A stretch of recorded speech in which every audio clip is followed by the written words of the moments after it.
All right, folks, strap in, buckle up, activate your flux capacitors because it's time for our We Needed Roads 2026 movie and TV preview. The year where studios swear they're going to save cinema and the streamers pretend they're all not broke.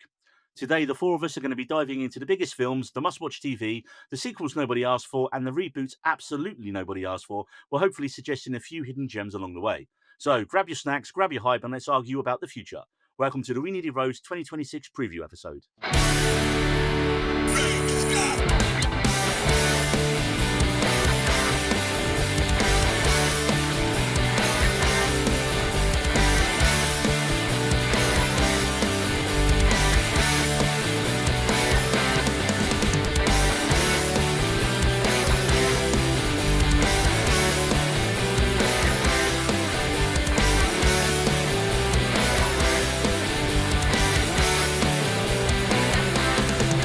Welcome back to the We Needed Roads podcast for our first episode of 2026, where I have an absolute plethora of co-hosts and guests today.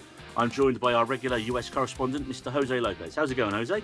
Doing well. Had a wonderful year. Now off to a new one. And our guest making his umpteenth appearance, and it's because I can't remember how many times he's been on the episode now, that was why I'm using the word umpteenth, fully abusing his squatter's rights. It's Luke from the Howdy Beans podcast. It's an absolute pleasure to be back, and you will not be able to pry me away. I've got my claws in, and I will not leave. This is Marie point two. It's put 2.0, yeah. 2.0. Yeah. I was about to say, Luke, you don't actually have to tell us who you are now, because I think people know, but you still can tell us about your podcast. Yeah, so I'm Luke from the Howdy Beans podcast. You all should know by now, to be honest. It's a variety podcast where I talk about all things, all things movies, TV, book related, mostly topics that aren't really getting a lot of love and deserve a lot more appreciation. So that's mostly what I talk about. And classing up the joint, making her second appearance on the pod, it's Claire from the W Rated podcast. Claire, how's it going? And can you can tell people who you are and also what your podcast's about? Yeah, hi, I'm Claire. I'm a part-time film critic / just all-time film enthusiast. And sometimes we have a podcast called W Rated where we watch the worst rated movies. And hopefully you will see us back in your feeds in February for the 2026 Razzies. Place your bets now about what films I will be suffering through.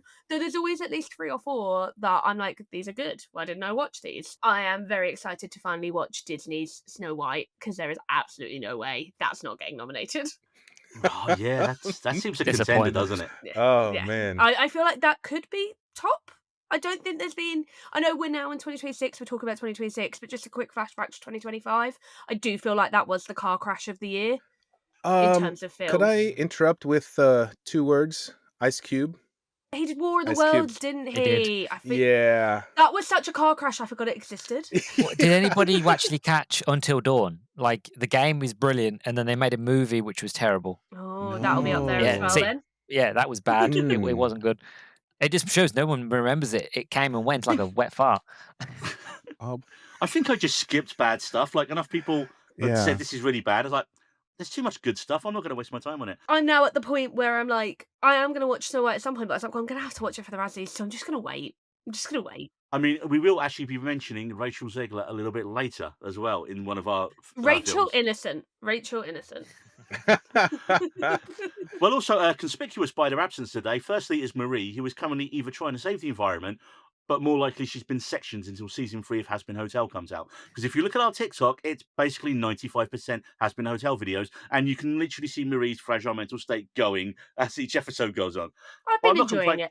Do you know what? I'm not complaining because before she started doing these videos, we had 3,500 likes on TikTok. We now have 30,000 within about 3 weeks. So, golf clap for Marie. This is what happens when you follow the trend. You get slowly into brain rot. What is that all about? So apparently, Jose, young people look like they're having a breakdown in reaction to a show, and then loads of people like it. Who knew? Yeah. Who knew? Yeah. And David forgot today is the day after his wife's birthday as we're recording this, and he hadn't checked the family calendar because he had plans. Hey, do you know what? At least it wasn't his wife's birthday he forgot. It was the day after, so that's fair enough. Honey, I've got the greatest plan idea for your birthday. It's her birthday weekend, so like he did forget it. That's true, Yeah, that's a very close proximity mistake. Okay, guys. Well, today the format is simple. You've already sent me your 10 things in film or TV that you're excited about for 2026. And in no discernible order of importance, we're going to work through that list. So the first thing we have on the list is the Super Mario Galaxy movie. Now, the Super Mario Brothers movie from 2023 is a really strange one because we predicted back then it was, even if everyone hated it, it was going to be such a monster hit just because everyone loved Super Mario Brothers. And on a budget of 100 million, it made 1.3 billion. Audience loved it. Critics seem to mostly hate it. Claire, I'm assuming you love the first one because this is your pick. Yes, I did. I went to see it by myself on a random Saturday when I was living in Dublin and bought myself a bottle of wine. I'd been to see something else before it, that it was like me and two other people in the cinema. And I was having a nice time with my bottle of wine. And I was like, oh, fuck it, I'm going to see what else is on next. Super Mario, got the ticket, forgetting that it was opening weekend and a kids' movie and a Saturday Oh, late afternoon. oh. So off I go back into the next screen with my bottle and I'm like, oh no, I look like a predator. I'm not an Luckily, attacker. I'm not an attacker. honestly. But yeah, luckily I had a great time with it. We were a Sega family, we were a Sonic the Hedgehog family. So my Mario lore is not as deep as a lot of others, but I am a child of the 90s, so obviously I still know Mario. He's my guy. I'm more Luigi, but I know the bros. And yeah, I just absolutely loved it. I thought it was a really just nice film. I didn't think it tried to break anything too much. I know people had issues with the change up of Peach's character. But it actually had to be. And also, I didn't think it was too dissimilar of her in the wider franchise. Like, I played the Sonic and Mario at the Olympic Games. That girl knows how to jump things, you know. They've messed around with her character loads, so that didn't bother me too much. And I just thought all the characters were done really well. I loved the building of the different worlds, how they brought in the Mario Kart stuff and everything. And I just came out really happy. And I rewatched it at Easter with my partner and his dad and niece, who was about 8. And everyone enjoyed it. Everyone had a nice time. So it held up on a rewatch. So I'm just excited for like another just fun time at the movies with either wine and or chocolate, depending on how much of a predator you want to look. Just not on the opening weekend when it's full of children. Yeah. I mean, is it normal to take a bottle of wine? Is it normal to bring a bottle of wine to the cinema? Yeah. If you're me, yes. So it's half and half. So a lot of cinemas do sell it. I think the cinema I was at, I'm not sure if they did or not, but yeah, here in the UK, they will now sell you anything at the foyer to make you spend money. Some of the cinemas here, they serve alcohol, but the Yeah. whole bottle, I didn't know if you were hiding it in a bag or. I did hide it in a bag Okay, because they only okay. sell the mini bottles in the cinema, and there was a Gotcha. corner shop. There was a shop around the corner, and I was That's like, "Well, perfect. I can just go buy a big bottle." So I had my little. I think it was like a very similar cup to this one, just a nice Oh, it's little perfect. Oh, yeah. plastic tumbler. Filled it up with some wine and had a great time. Yeah, Awesome. I've been known to do that far too many occasions. No, that's great. That's the best time to go. Well, and of course, and where you mentioned about Princess Peach, and it was like, no, she needs to be saved. She can't be her own character with agency. They're doubling down on this one by adding in another princess and getting Brie Larson to play her. So it's almost like it's just like the biggest Ooh. fuck you to the people who didn't like that Yeah. in the first one. I was like, yes, do whatever you want to do, guys. Mario can be for the guys and the girls. Like, we can do it both, guys. Just calm down. My only thing is, I don't know much about Rosalina as a character. I don't think I ever played too many of her games. Never And I'm a heard bit, of her. yeah, I'm a bit sad about where Daisy is. I like Princess Yeah, Daisy. I and would thought it would have been Daisy. Would have Yeah. been the ideal. To be fair, as long as we get Yoshi in this one, that's all I really care about. We need Yoshi. He was hinted. What was it? It was a post-credit sting was hinting. His little it was like egg. the egg. That's Yeah. it. I want the really depressive star to come back. You know, the little psychotic star. Oh, that was. He was a amazing. highlight. I couldn't get over Chris Pratt though. Yeah, too many I voices. didn't think he was that bad. He was fine. I remember him saying, "I'm going to change it up," and he basically doing himself. Oh yeah, like I don't know why he is our biggest animated voice at the moment. Like he's Garfield, he's done Pixar, he's Mario, Lego. and Lego. Lego Like- started it all. Yeah, and I guess he's great as Emmett in Lego, but that is the whole reason he's great as that is because that is a made up blank character. He's an NPC. But he's not Mario Oh. and he's not Garfield. You're right. You're right. Well, the Super Mario Galaxy movie is in cinemas April the 3rd. Right, Luke, this is your first pick, and it is Coyote versus Acme. And I mean, the story behind this film is probably going to be more fascinating than the actual film when it comes out. And also, the irony of us not being able to see a film starring John Cena. Take it away. No, I know it. I know it's a crazy one. It's a bit of a fluke, but I know curiosity killed the cat, but I'm just curious. Like, I grew up on movies like Scooby Doo, movies like Who Framed Roger Rabbit. You would also Looney Tunes Back in Action. Like, I miss when you had those sort of like animated movies in a live action setting. We don't really get them much anymore. I think like the closest we've got recently is probably Sonic. Um, and that's done quite well, but they're not as done as they used to be. I remember hearing about Cody versus Acme and thinking, this sounds brilliant. This sounds like it could be fantastic. And all the reviewers that went to go see it said it was brilliant. Everybody said it was great. And then you had, it was Warner Brothers basically went, nah, we ain't got no faith in it. And after sort of the whole debacle that we had with, is it Batgirl or Batwoman? Batgirl. Yeah, Batgirl, Batgirl. which again, I heard bad things about that one, but still curiosity was like, I want to see Brendan Fraser as a villain because that's something that we haven't properly seen before. So it was just one of the things of like, I really want to see this. So when it was announced that this movie's finally getting released, and I've seen stills and it just looks great in terms of like, you got John Cena as the bad guy, as the head of Acme, looks fun. What's his name now? He's playing the lawyer. Will Will Forte. Forte. Will Will Forte. I was Forte. And waiting he for That, has you. that been guy so is brilliant in passionate everything. about this. I Yeah. think without him, this wouldn't have happened. He has been No. pushing and pushing and pushing. It's great to I'm see. I'm a huge Will Forte fan. MacGruber.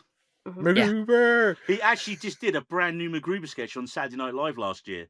And it was all to do with the Epstein files. And MacGruber was in the Epstein files. So he was like Yes. trying to hide it. It was him and Miles Teller. I was like, Oh, you come man. back and you absolutely made the sketch worthwhile by doing that. But that's the Yes. thing. It's like the brilliant cast, the taking the sort of Looney Tunes IP, putting it into the real world. Everything about it to me just rings like potentially brilliance, and it probably isn't. It might be terrible, like, but I just like to have the faith that this movie is going to be good, and I want it to be, so we can kind of look at Warner Brothers and say, "Look, you're wrong." You know what I mean? Just to show it in the face, like you. This is why you're being bought by big companies like Paramount and that because you're making the bad decisions. The thing for me as well is like I was a big fan of the Grease TV show that Paramount made, the spin-off Rise of the Pink Ladies, that then they unceremoniously deleted, I think, when it had only been streaming for 6 weeks, and it now Wow. no longer exists. It's gone. And like it wasn't perfect. There were a lot of issues with it, but at the same time, it was a weekly musical show with original songs and costuming and Oh, performances. wow. And it makes me so angry, not even for the cast or the directors or the writers, but actually the costume designers, the choreographers, the background performers, who that might have been some of their first big work, who now have nothing for their show reel, who now can't go to an interview or an audition and be like, here's my portfolio. And I think no matter how bad something is, it's very, very rare that every single element of something is bad. And if you have completed it and you've gone to the effort of making it, it deserves to be out there for the people that spent 2+ years on this piece of work that turned down other work to do this. But hopefully it will also be great. I mean, Yeah. that's why we need physical media, right? Yeah. Because Oh, yeah. you've got it on your shelf then. hmm Right, next we're going to move along into fantasy TV land.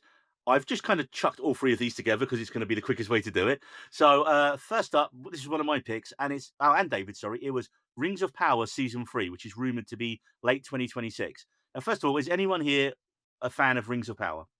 I mean, I No. watched the first season, I liked it, and I just never got around to the second season. But I heard amazing This is going to make things. things a lot quicker then, which is good. So we debated this back in season 1 when Rings of Power came out because it was going head to head with House of the Dragon every week. And at the time, we basically said, look, we like both shows. House of the Dragon is better as a better story and has better acting in it, whereas the Rings of Power has the scale, the cinematography, the location work is amazing. It looks, you can see the money on the screen there. But in my opinion, Rings of Power season 2 improved dramatically over season 1 in terms of everything. Because you can't really remember who the characters were in it. That's my parents found it so easy to watch though compared to House of the Dragon. Because in House of the Dragon, everyone is named the same and looks the same. Whereas and there's so many time jumps, so many. Whereas Rings of Power, it was, oh, this is the elf storyline. Oh, this is the dwarf storyline under the mountains. Oh, it was easy to follow for even if you didn't remember every character's name. I mean, the only character's name, bar the big ones that I could remember, was Charles Edwards, who played Celebrimbor. And he was the MVP of the season because he was the guy who was like building the rings, and it was just awesome. But while season 2 of Rings of Power gave us this massive improvement, I thought season 2 of House of the Dragon, it just gave us a budget reduced holding season. You're like, and when's stuff going to happen? Oh, next season when you tune in 2 years' Mm. time. I mean, again, Rings of Power. The show looks beautiful. The soundtrack by Bear McCreary is worthy of the original films. He gave us an episode closing troll death metal song, what I think was called the Ballad of Damrod, and got a proper metal band in to do with him. And you're watching this going, absolutely, there should be death metal in Lord of the Rings for trolls. Why not? That's Maybe exactly I would have enjoyed it if that had been there from the beginning. Right? Yeah. One thing they did really well with the show as well, they gave a great job of giving even the smallest characters who you've never seen before great hero moments. Like R.I.P. to the elf lady in season 2, who gives this great speech. We've never seen her before. Then she promptly dies about a minute later. But she was so good. I was like, no, elf lady, you turned up. You gave a rousing speech, ran off into war, and then died immediately. And we've never seen her before. Now, this finished filming in October. 2025, so it could come out this year. I'm hoping it will come out this year. However, we once had a former guest on the podcast, Emmy-nominated editor of the show, Dan Crinian, and he worked on season 2. And when I was trying to get him back, he's like, "I'm a bit busy because I'm now working on season 3 that's been announced that we can't say about." He spent almost a year editing just 2 episodes of The Rings of Power. So I think this could easily drop to 2027. Obviously, they got other editors as well. I've got a friend that works on it as well, so I'm gonna be like, "Hey, can you meet for a drink after work?" And then the answer to that will tell us Perfect. like where they're at. Using the noggin. So, staying in epic fantasy land, this is one of yours and David's picks, Jose. It's the next Game of Thrones spin off, A Knight of the Seven Kingdoms. This is based on George R.R. Martin's Tales of Duncan Egg novellas. David is our resident Game of Thrones fan, except for, when he goes on a rant about how they ruined the last season, and we have to stop him and just delete it and say, David, honestly, no, we will do a spoiler special on the last season one day, and we just haven't. 5 Can you years not down the just line. clip all of that and make an episode, like all We his really mini could. rants, and just call it the rant episode? The Rants of David, yes. Yeah. And it's Rant ironic of because he's called Thrones. David. Yeah, Rants of Thrones. Jose, why are you excited about the Tale of Duncan Egg? Here's a shocker. I have never seen Game of Thrones. I've seen 2 episodes. What? Even I've seen it, and I hate like Middle-earthy fantasy And- stuff. Okay, You're for the basically starting in record, the middle. it was on HBO for a long time. I did see House of the Dragon, and I loved it. And then this, the Knight's Tale, so to speak. Pretty much. Yeah. It looks like a comedy, which already I'm enjoying this genre and how they're putting it together, and then having it be funny. I feel like this is going to just be a really entertaining show. Yeah, I'm intrigued because it's basically a small bald child and a very tall man and as a buddy cop. Yeah, in like Game of Basically, Thrones. So I'm not quite sure how that's going to work. Like, I don't know if Wasn't the that tonally is a bit of like season? I don't know this. I only watched season 4 because my boyfriend at the time invited all of his friends over because I paid for Sky Atlantic, and they sat in my living room for an entire day and watched the whole of season 4. But isn't there like a storyline in season 3 or season 4 where Maisie Williams's Arya, character yeah. goes Arya. off with the tall man, and like Yeah, that's a whole wow. side plot? So is it not going to be like that? Probably, but Kind and of, probably not as basically. funny actually. To be fair, because that was really because it's like I've read the lots- books, but I tell you the truth, I can't remember the story. Oh, that's a That's worry, bad, I Luke. know. I'm not going to lie. It I'm is not a gonna- worry. I remember liking it. It's just, don't remember it. it left you with a good taste in your mouth. I don't know. Yeah. And as we've already mentioned it, we might as well bring up this was again David and one of your picks, Jose. House of the Dragon season 3. Now, look, I already mentioned the weaker reaction and slight disappointment to season 2 of House of the Holding season. Sorry, House of the Dragon, Jose. But look, we had why should we be excited about it? Because it's going to be 6, 7 episodes. Then it's going to be another 2 to 3 year wait. Because they promised us the dragon fights. Like, oh, we're Cool, great. That's Yeah, but they that's promised us all that I'm waiting before. for. I mean, they alluded to it, but now this season they can't hold off another season. Like, there's apparently this epic battle with multiple dragons that you hear in the books and in the like the lore of the other show. So I'm I like, gave up on the book. I actually gave up on the book because, and David kept trying. Well, no, it's not a proper book. It's like it's a fake historical account. I was like, right, but if it's an historical account, that's not even a word. But if it's an historical account of this family over like hundreds of years, it can only be so many storylines. It's like there's a good king, then there was a bad king. There was a couple of good kings, then there was a couple of bad kings, and then they all murdered each other. That's basically. And I just got so bored reading it. I was like, yeah, why am I reading a fake history book about stuff and it's not engaging in any way? yeah. History books tend to be very, just very Well, flat. fake history books about Well, so yeah, that was yeah. that This for is me. why we're still waiting for Winds of Winter, because he keeps writing more stories or like more TV shows. I'm like, yeah, no, these are great, but please focus on the book. He can't write it because the last season was so bad that Yeah, now the bar is so low. Imagine if he doesn't clear the bar. Like, that must I actually be know. more terrifying rather than being like, well, I've got Easy Street now. Now he's like, oh shit. Like, I Yeah. think he should just change it and do it because again, there are enough big changes in the books compared to mhm. The show went. where the show went. So they could Mm. he could easily just go, well, that's where the show took it. This is where I'm taking it. Do something different, and Yeah. that's probably what you should do. To be fair, Yeah. right, we're done with Fantasyland. This is Marie's first pick. She only gave me 3 picks that she wanted mentioned, and Jose, you can guess this is her first and only TV pick. Now, I haven't actually seen this show, and I quote from her in capitals: "Gay vampires." So, has anyone else watched Interview with the Vampire? I I've haven't seen the because I'm movie. a fool and it's finally on Netflix in the UK and I'm just waiting. I'm just patiently waiting until like the right time because I know it will ruin my life. Vampires are like a top tier interest. They were like my top interest as a teenager and I really love gay media. So it's just like I just don't have the time right now to lose my life. I just have to Yeah. ask, did you watch the original movie with Tom Cruise Mm. and Brad Pitt? I've got it on Blu-ray. I love it. Nice. I Brilliant tried to film. rewatch at Halloween, but my boyfriend said no. I couldn't entice him.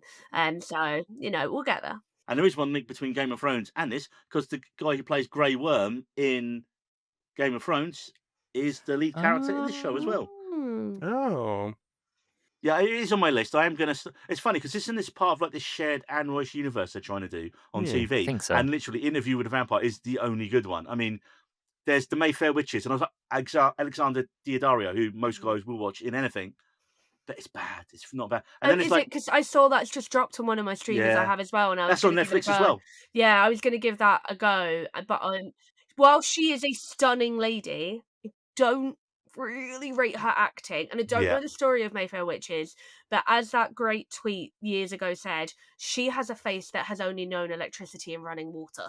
Like, I do not believe that woman could ever have lived anywhere in the past. And from the clips I've seen, it's set in ye olde times, and I'm like, that is a face that has always had Wi-Fi. So I'm not there. And if you don't know the tweet I'm referencing, I'll find it. It's an amazing tweet about I can't remember what actor it is, but they're just like he can't be in period pieces. as I'm picking on you, Jose, this is one of your film picks that was not on any of our lists, Yes. and that film is Clayface. Now, this is written by the man who has a restraining order against David, Mike Flanagan. David's a big fan, let's just put it that way. And this is an ex-DC film that no one was really asking for, but with Flanagan writing, and it's being directed by British horror director James Watkins. I was like, I've not heard of James Watkins, and I did my research. He did Eden Lake, which is one of the most disturbing films of all time. He did The Brilliant. Original Woman in Black, and he did last year's English language remake of Speak No Evil. So suddenly I'm interested. And the premise for this, listed on Wikipedia last time I checked, Clayface is a body horror story about an up-and-coming actor whose face is disfigured by a gangster, and as a last resort, he turns to a scientist who transforms his body into clay. I'm much more excited about this than I was, Jose. Yes, I think you've pretty much explained it. No. That's all you had, wasn't it? So the funny thing is I've actually gotten a couple different options. I don't know if I was looking at an older story, but it really, the one that I saw was a actor who actually injects himself with some kind of serum. So I don't know what the final plot details are. Well, that's good because that'll be spoiling the story. Yes, the final the actor who is playing Clayface is a Welsh actor whose name I'm not sure I'm going to get right. Tom Rice Harries. Does that sound right? He's Could be, yeah. Closest. We don't try with the Welsh language. We let them we let them do their own thing. But there were some photos of him on set with bandages on his face. So the kind of the premise is an actor who's relied on his good looks to get through the business, gets through an accident, and then obviously tries to find a way to look better. And honestly, though, after the Penguin TV show, I was so excited to see that Clayface is being turned into a movie. At first, I thought it was going to be a series, but then I realized it was a movie. But growing up with the original Batman the animated series, the some of my favorite episodes were with Clayface, and it was because it wasn't just a regular villain. He was a guy just trying to get better. And I think I've seen some clips of some of the other animated shows. He was never just out for money and for revenge. He was just trying to get better and finding a cure. He's brilliant in Harley Quinn. He's like Hmm. the highlight of the Harley Quinn cartoon. So Yeah, it and should be actually, good. first live action portrayal was in Birds of Prey in the early 2000s. He was in the series finale, and he was, from what I hear in the reviews of the show, he was one of the best stories told on that series. Which is like, come on, guys, this is great. I love it. My question is, do you think we'll see Batman? Do you think this is where they'll show? Because I know it's Clayface's story, but do you think we'll see Batman finally? Because A that's what new thing we've been Batman waiting or for. Yeah, Ooh, Patton's I Batman? think it'll be Patterson. Well, not Patterson, but I think it'll be a new Batman. I don't think it'll be Patterson because he's staying in the Reeve universe. that's a tricky one because it could be a standalone. Because like Penguin, there was no Batman, and so I think there's potential to go either way, and I that's like what that it excites me. reinforces James Gunn's idea that he goes, we start with a script. If it's got a good Yeah. script, then we make it. Well, Hmm. I was listening to a Superman podcast the other day, and they were actually talking about James Gunn push for this one to be rushed forward. This was planned for a few Ooh. years' time, Oh, and when wow. he got involved, he pushed that this had to be the follow up to Superman, and it's come from him. So I think they like the podcast I was listening to, they were talking about like it will kind of confirm what way he wants his Superman universe to be going in his DC universe, because if this is what he thinks needs to follow up a very classic Superman, it will show us what we're getting from the whole experiment. Yeah, I'm excited to see what Gotham looks like, or James Gunn's rendition of Mhm. Gotham. I mean, it's funny. This actually reminds me of. Do you anyone remember the old Liam Neeson film, Dark Man, where he's Yep. like a Oh, kind of yeah. vigilante hero guy with gets his horribly burned in an accident, and he's just running around taking out bad guys. Actually, Sam Raimi directed it. It was like one of Yeah. Sam Raimi's ones. Kind of, it was like his first kind of big studio thing, I think, before he then kind of started getting all Hmm. the Spider You Mans a could few you years could look later. But back at it and see a lot of Sam Raimi in that. yeah, definitely. Right, next up, we have The Chronology of Water, Claire, which is one of your picks. Now, Marie was lucky enough to see this at the Lisbon Film Festival last year, but not only to see it, there was a post-screening Q&A with Kim Gordon from Sonic Youth, which is when I realised that Kim Gordon from Sonic Youth was in the film, and then suddenly become a bit more interested. But also, this is Kristen Stewart's directorial debut. So tell us what you know about The Chronology of Water. Yes, so it has done a number of screenings around the world at festivals, and I have missed all of them, and it's deeply upsetting. But yeah, it is Kristen Stewart's directorial debut starring Imogen Poots, and Stewart and Poots, I think, are two really fascinating stars when you look at their filmography in the terms of the really random shit that they take. So the fact that they've paired up makes me think this could either be the best film or the worst film. Reviews from festivals have almost all been positive. I don't think any have been like rave, this is the best film I've ever seen, but they've all been very positive about like it's a great directorial debut, it's an interesting story. Poots has had a lot of praise. It seems to, based on the trailer, be non-linear. It seems to be about a woman that has suffered some sort of trauma, but based on the trailer, it could have been the tiniest trauma or the biggest trauma, and I kind of like the ambiguity. But it just looks beautiful. It looks like they're playing with where I think it's going to be non-linear and it's going to tell her whole life. Really looks like they're playing around with film texture. Whether I'm not sure if it's been filmed on film or digital, but the aspect ratios and the actual quality look amazing. Whether that was done in post, I don't know. But it's one of those ones I've tried to not find too much out about because I don't want it spoiled. But just everyone involved in the project is someone that does good work, and even when the work isn't good, it's interesting. So I'm interested in this, and I'm excited to finally catch up with it. Yeah, Marie mentioned it was she enjoyed. She said she really liked the performances perhaps more than the film overall, Hmm. and she still said she had to think about it. So any film that does that and keeps you thinking about it after you said it, it's clearly a good film usually, or something utterly horrific where you just can't believe your eyes have been sullied by it. Now, Luke, your next pick is The Cat in the Hat, and all I know about this, yeah, it's another Saturday Night alumnum, Bill Hader voicing the Cat in the Hat, Is this live action or is it It's animated? animated, right? Animated, animated. which has got Yes. me more Yeah. excited. Mhm. Yeah. Tell us why you're excited about the Cat in the Hat. Obviously, other than Bill Hader as well, Luke. Well, obviously Bill Hader, because if Yeah. anybody has seen him in Anything. Barry or anything, but if you've seen him in Oh, Barry, you know man, how brilliant Barry. that guy is. God. I'm one of these crazy people that really likes the live action Cat in the Hat movie. I don't care what anybody says, I will defend that movie. I just really, really like it. And I'm a big fan of Dr. Seuss as well. I grew up reading a lot of Dr. Seuss. And when I found out that they were doing an animated one, I was a bit on the fence. I was like, I'm not sure, because I love the Lorax, but then I really hate the live action Grinch with Benedict Cumberbatch. But when they said Bill Okay. Hader, I was like, sold, I'm there. And then the trailer came out early last year. And then I watched it. I was just like, "Yeah, this looks great." It looks like it's not just Cat in the Hat; it's also all the other Doctor Zeus stories and characters come to life. And I'm just like, this again, like Coyote vs. Acme. There's no reason why it shouldn't be good, because if Bill Hader's involved, it's going to be funny. And this guy, he's so quick, witty. You know how quick he can Improvise. Improvise. how quick he can improvise to make up roles. He's just brilliant. So again, even though a lot of people look at me and go, "Oh, Cat in the Hat," ooh, I'm like, no. Like generally, this has a potentiality to be really, really good, and not like it's one of them films that's like it looks like it's made for kids, but I don't feel like it will be for kids. I think this is a film that everybody will be able to enjoy, because Bill Hader, I feel like he'll be in the role of like, look, this is good on the script, but let's try this. I just feel like he'd be adding things, and yeah, Well, he's Hader back in his early days. He was a writer on South yeah, he Park was, yeah, as well as yeah. voicing it. Which, again, so if you're working with those guys as well, well, you're also doing Saturday He Night. wrote stories for Luke, SNL as well. Yeah, yeah, I mean, Luke, if you haven't seen it, you must go and seek out Bill Hader and Seth MacFarlane's Puppet Class SNL sketch, Oh my because god, I haven't seen this. no, it is but one of I the see it. funniest things I've ever seen. It is. Okay. I will tell you no more about it. Just go and look. Puppet Class, Bill Hader, Seth MacFarlane. It's hilarious. Jose, do you know? No, but now I'm gonna search it too. It's very good. Is this going to be a bit secret like they tried to do with Scoob, though? Like, you mentioned that it's not just going to be Cat in the Hat, it's going to be other Seuss characters. Like, Yeah, Scoob, they tried to set up the Hanna-Barbera yeah, the universe, Dick Dastardly but and Scoob was terrible, so it didn't work. mm. So, are you concerned that they could, be overloading? No, but now you mention it, yes. To be honest, I am worried in a way for that, but I'd like to think that as long as they keep the idea, because the idea between the Cat and the Hat, he's a character that comes in and it makes a disturbance, but there's a lesson behind it.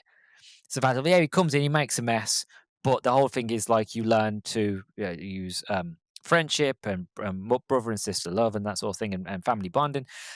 There are points behind it. So as long as they keep those values of like, yes, go on a wacky adventure, be mad, be crazy, but as long as there's a message there behind it that's not overshadowed by like, oh, good big wacky character, or there's a Grinch character there, or the Lorax appears here. It's like, yeah, have those Easter eggs. Just don't oversaturate it.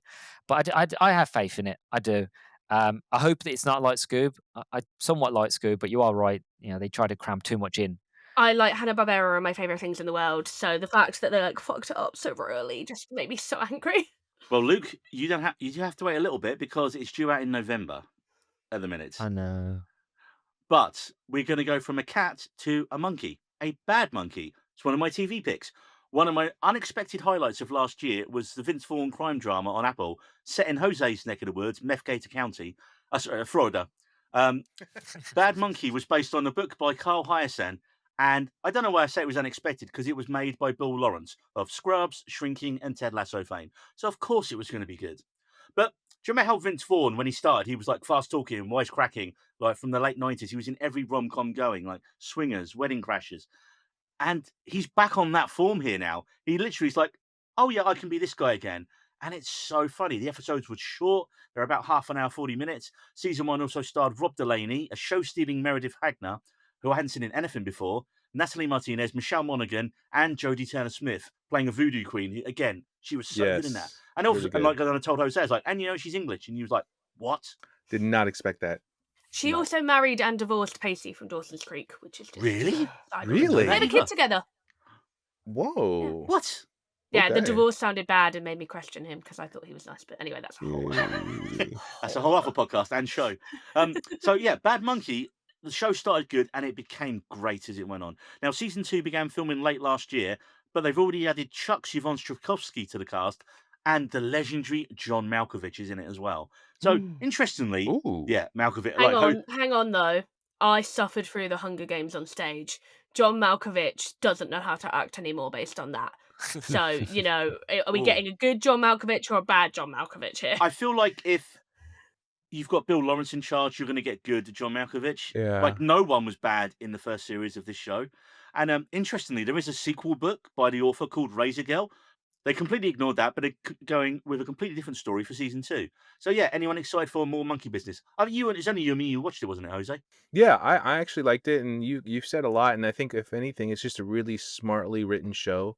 I feel like it's just another one of those shows that gets lost in the Apple vortex. I was I about to didn't say, know is it it existed. I've Apple? just Because Googled it. yeah, same. And I'm waiting to re-up another 3-month Apple trial because I've got a few things to catch up on. So I'll wait for this to come out and then.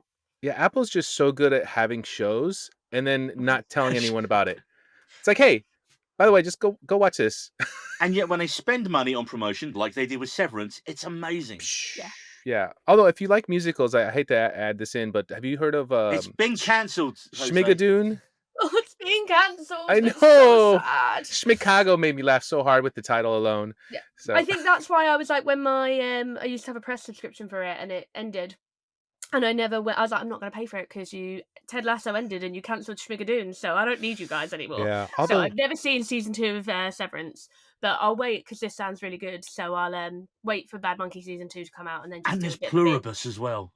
Well, that's the one that I really want to get into, but I'm kind of going to wait for it all to come out to see if it sticks the landing because I'm seeing mixed messaging online. Well, it finished on Boxing Day, so the Oh, whole so I'm thing's out ready. now. I'm Yeah, ready. You're ready to go. I've seen 3 episodes and I avoided anything You shut about your it. mouth, Jose. You shut your mouth now. And I'm like, We know what where you're is like for this spoilers. going?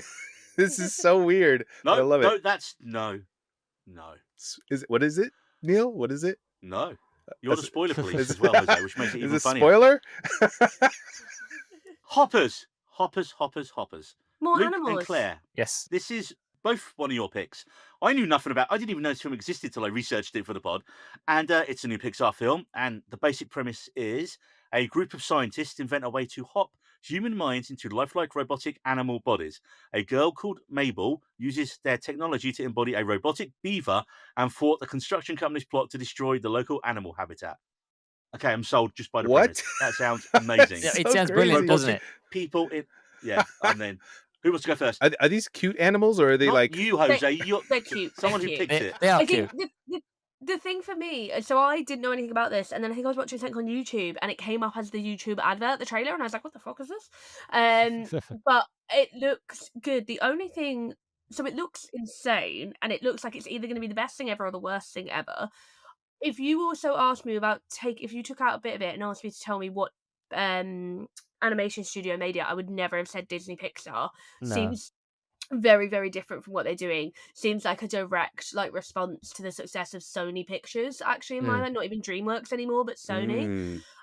I think the fact that it's quite out there and they're pushing it makes me feel like they have to know they've got a hit on their hands. Yeah. And I think it'll be great. And I did see a tweet recently that someone confirmed there's a lesbian beaver in it, and they were like, yes, okay, lesbian beaver out of Disney Pixar. And I was like, all right, let's grind it back in. I agree with you there. Like, to be honest, if you didn't tell me that it was Pixar, I would have believed it was Illumination. It doesn't look or feel like a Pixar movie. But to me, that's actually a good thing because I love Pixar, I love animation, but I feel like in the last few years, Pixar's really lost itself. They're 'Cause floundering. they are. The original idea of Pixar, the same with DreamWorks, was to make original creative movies, not really make sequels. And again, I know we have Toy Story. We'll gloss over that. The idea is to make original movies each time. Inside Out was brilliant. Inside Out 2 had some good bits, but I was a bit. Elio, I think, came out recently. I watched that. I liked it, but I was just like, And there's a lot of things where it's like, okay, you do brilliant stuff like Luca and Soul. They came out over COVID. No one's ever seen or heard them, but they're brilliant. And it's one of those where it's like with this movie, as I watched the trailer, and a new one came out around November. But to me, it feels like classic Pixar. It feels like, okay, finally they're getting their stride back of like, they're not floundering anymore. They're doing an original story that looks different, feels different, but is inherently Pixar. Like, again, the idea that you have a little girl who has her brain changed with a beaver so she can talk to animals, and then she's got to basically figure out how to survive. But what's the funny part about it is that we, as the audience, get to see an animated version of a beaver, whereas the humans in that world see just a beaver. You know, there's no real like major features, so you just see like a beaver on a tablet. Whereas like she's like, and the guy's just like, ah, it's a beaver, you know. And there's loads of silly moments like that. And I'm like, this is Pixar. This looks original, looks different, and it looks so clever, so smart. My only thing was, I did make a note. I was like, is this just Avatar for children? But Oh, yeah, Ferngully could possibly, yeah. I laughed more at the trailer for Hoppers than I probably have in any of the Avatar films, though. So Yeah, Yeah. very different purpose. vibes. This as will probably well. more memorable as well. right, and you don't have to wait long because it's out the 6th of March at the minute. Obviously, time. Any dates we give you on this, being in mind it's a preview episode, could change. Why would they not have it out in February for half term? No idea. Perhaps That's we've got an crazy. earlier Easter this year. Yeah, or maybe Easter's early and they want it out around it Easter. changes but that every year, seems- Jose. Who knew? what's That half seems 10? stupid. Half term is like spring break, Oh, okay, yeah. But yeah, British. but for kids, but for, But little, for kids, for yeah. children. Gotcha. Not for us. Us adults still have to work. The children don't. Yeah. We don't Yeah, get summer just- break. What is that? It's literally the week in the middle of the term that halves the term and everyone gets time off That's cool. That's at cool. schools. And if you're working and like don't have kids and you just suddenly wonder and go, why are there children everywhere? Right, can't go to the cinema this week, bastard. But it is really good when you're driving somewhere and you're like, oh my god, the roads are so clear, and it's like, oh, all the massive like mum tractors aren't blocking the road. Mum tractor, yes. Next up, we've got Marie's second of 3 picks, and it's Heartstopper Forever. I have never seen Heartstopper. David was the only person on the pod who had watched it alongside her. Do you not want joy and love in your heart? Do you not want to feel sincerity and peace? And do you just not want that tiny little broken 13-year-old in you to just scream with joy? Because Aw. that's what you're missing out on. I guess not then. Yeah. That's it. Marie would be proud of the way you just said. Yeah. I'm a big fan. I mean, I mentioned earlier, I'm a big fan of like LGBT stories. And I used to be, I'm in my mid to late 30s now, but I used to be a big fan of teen shows. And this is one of the few that I can still appreciate as an adult, even though it is aimed at children and about teenagers. It's just a really lovely rom-com. All of the actors are wonderful and it's really wholesome and it feels like a warm hug. And I'm a bit curious because I thought it was doing really well for Netflix, and there's a series of graphic novels it's based on. And I think that the last season, which is it's a darker, it's not really dark. It's just like there's themes of eating disorders and depression and things that like teenagers go through. But I guess it didn't do so well, or it was costing Netflix too much because instead of doing the final book as a final season, they're doing it as a movie, which some people have said is really positive and some people are saying is really negative. I'm just happy I'm getting more of it. But yeah, just really pleasant and nice. Have you read you said graphic novels? I haven't actually. It's one that I missed. I used to actually be an English teacher at secondary schools, but I think they're quite modern, so I missed out on them. And then they got too popular and they're quite expensive, and I was like, oh, I just wait for them to start turning up in charity shops. I'm still waiting to get the Murderbot books because they're just so expensive. And Jose, I still blame you for my dungeon crawler Carl obsession. Yes. Each book is £20 to £25. God damn it. Jesus. Yeah, it's not even that bad in But the it's US. so good. They're so good. Yeah. Anyway, I got a few for Christmas, so that was good. A show that is the absolute opposite of wholesome and a warm hug. Next, rumored for June, the final season of The Boys. Can I I'm just so interrupt though? Wouldn't you love a hug from Billy Butcher? I feel like his hugs He would needs a be hug. life changing. If he feel ever like did he'd give call a you hug. a certain Exactly word though, like and he you'd would get away hold with it. them. He would hold Yeah. that hug, and then when you get one, you'd be like, "Oh my god!" Is this a Billy Butcher thing or a Carl Urban thing? But I feel like Carl Urban would be more free with his hugs, whereas Billy, he You does earned that. one a year. So if you get that one, Yeah. Yeah. Although now with tentacles coming out of him, that's kind of crazy. a whole Extra new type of hugs. hug. Well, after the technical hug, and that's a whole different subgenre of films and shows, I believe. From Japan. Oh. Yes. Okay. So after 5 seasons, Eric Kripke's adaptation of Garth Ennis' cult graphic novel finally reaches its endpoint, a show that has consistently mocked MAGA and pushed the bounds of taste more and more each season. So I guess we're all fans of The Boys here then. Yeah. Yeah. Excellent. Yes. So I've got 2 main thoughts. It's weird that how with the last series, fan opinions started turning against the show, and I think it's because I think fans of the show some fans of the show finally realised, wait, Homelander's not the good guy, and this show has been taking the piss out of us It's the since it started. Yeah. the Euphoria meme. It's this play about Yeah. us. All the MAGA guys are like, wait, shit. Yeah. Basically, Yes. it's like if you feel personally attacked by this, you're the problem. Yes. Well, and Yeah. also, since they got the final show in the can and confirmed this was the last season, like Eric Kripke and the cast have been so much more vocal about Mhm. their political views with the final season shot. Mhm. But I am a bit more worried about how they end the story. So, right, they have made significant changes from the source material because I've read all the comic books and I Mhm. love the story. I thought it is a bit juvenile in places, and they definitely needed to modernize it a lot. That's why they had that same issue when they adapted Preacher first, which was the same author and it was done by Amazon and same producers as well. But I feel like the story, if they can easily get to the ending that they have in the comic books, it's not a big jump to get there, and it does have a great ending. But I would be slightly disappointed if they change from it. And I'm also worried about how much influence Gen V is going to have on that. Yeah. Because have you anyone ever watched Gen V season 2 I watched it. I enjoyed it. I know you guys had a massive problem, especially with the ending. of season 2? Yeah. Season Yeah. 1 we loved. I still really enjoyed season 2, but it did at times feel like filler. It felt a bit like Iron Man 2, in that it's like we can do Oh. so much story, but there are certain parts of the story that the doors closed, can't go there. And I feel like if the boys wasn't ending or season 5 wasn't coming so soon, maybe Gen V would have had more avenues, but I feel like Right. they were slightly neutered about where they could go. Because I feel like Mhm. they're trying to set the main character from Gen V, Marie, up as someone who could potentially take down Homelander. Well, I And mean, they don't said feel- that like 7 times in the last 2 Yeah. episodes. They're like, you're Yeah. as powerful as Homelander. You and Yeah. Homelander are the only 2 people who could ever survive this. And literally, like after that, she's like, "Oh, I'm just nobody. I'm just a regular person." I'm like, "What?" I want it in the Gen V universe. I want Homelander to come into Gen V and get his shit kicked out of him by Marie. But as a long-term boys viewer, I will be disappointed, even though I've watched Gen V. Mm. I would be really disappointed if a random character from a different show comes in the last 10 episodes Yeah. and saves the day. That doesn't feel earned No. from a boy's perspective.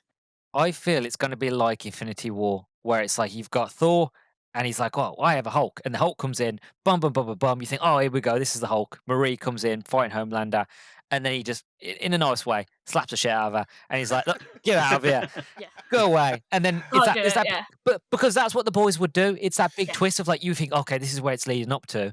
Then Homelander Yeah. whacks the one. Is like, "You're not as powerful, love. Go away." And then Billy Butcher and the boys come in, and then they save the day. And then season 3 can be whatever it wants to be. Is there going to of- be a season Is there 3 going to? though? Yeah, Well, yeah. 'cause I feel like Oh it's man. and how many, like Claire, you say you're a fan of like teen shows from the 90s. Mm. How many shows went on way too long and became really bad when the characters went to college? Yeah. And you're like, why?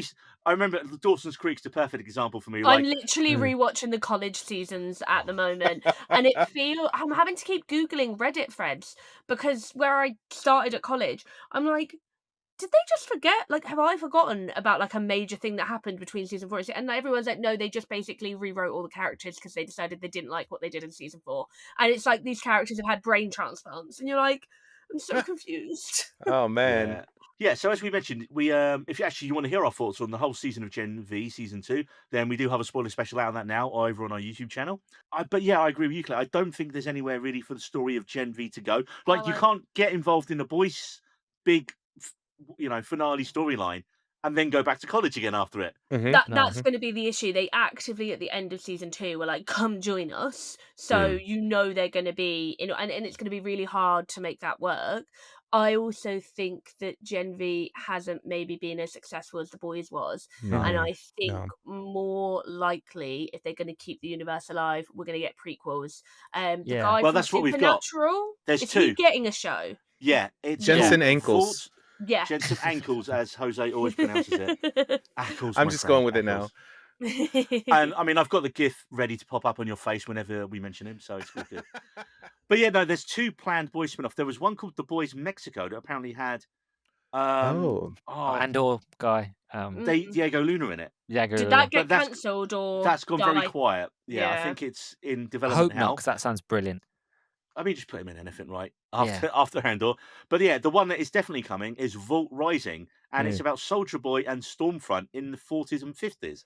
But I think the thing is, like, the boys has been going climactic about the downfall of Vought, and it's been really interesting to see that actually when even when you take out the superhero stuff, it's a bit like Succession. The downfall of a mega conglomerate is mildly interesting, it turns out. But I think when they end that, it would then be really disappointing for them to be like, "But the story is not over. Come see what happens next." We don't want that. We want the happily ever after or whatever it turns out to be. I feel like the only way they can go forward is to go backward. It's basically Game of Thrones. Like, yeah, we had Game of Yeah. Thrones, it was brilliant, but now we've got House of the Dragon in the past, and it's like Yeah. it's new and different. And yeah, next up we have one of David's picks, which is One Piece season 2. Now, I think this was like his second or third highest rated show of the year when the first series come out. So this was adapted from the much beloved 1997 manga series, and One Piece season 1 was such a massive hit for Netflix that they've already renewed it for season 3 already before season 2 is even out.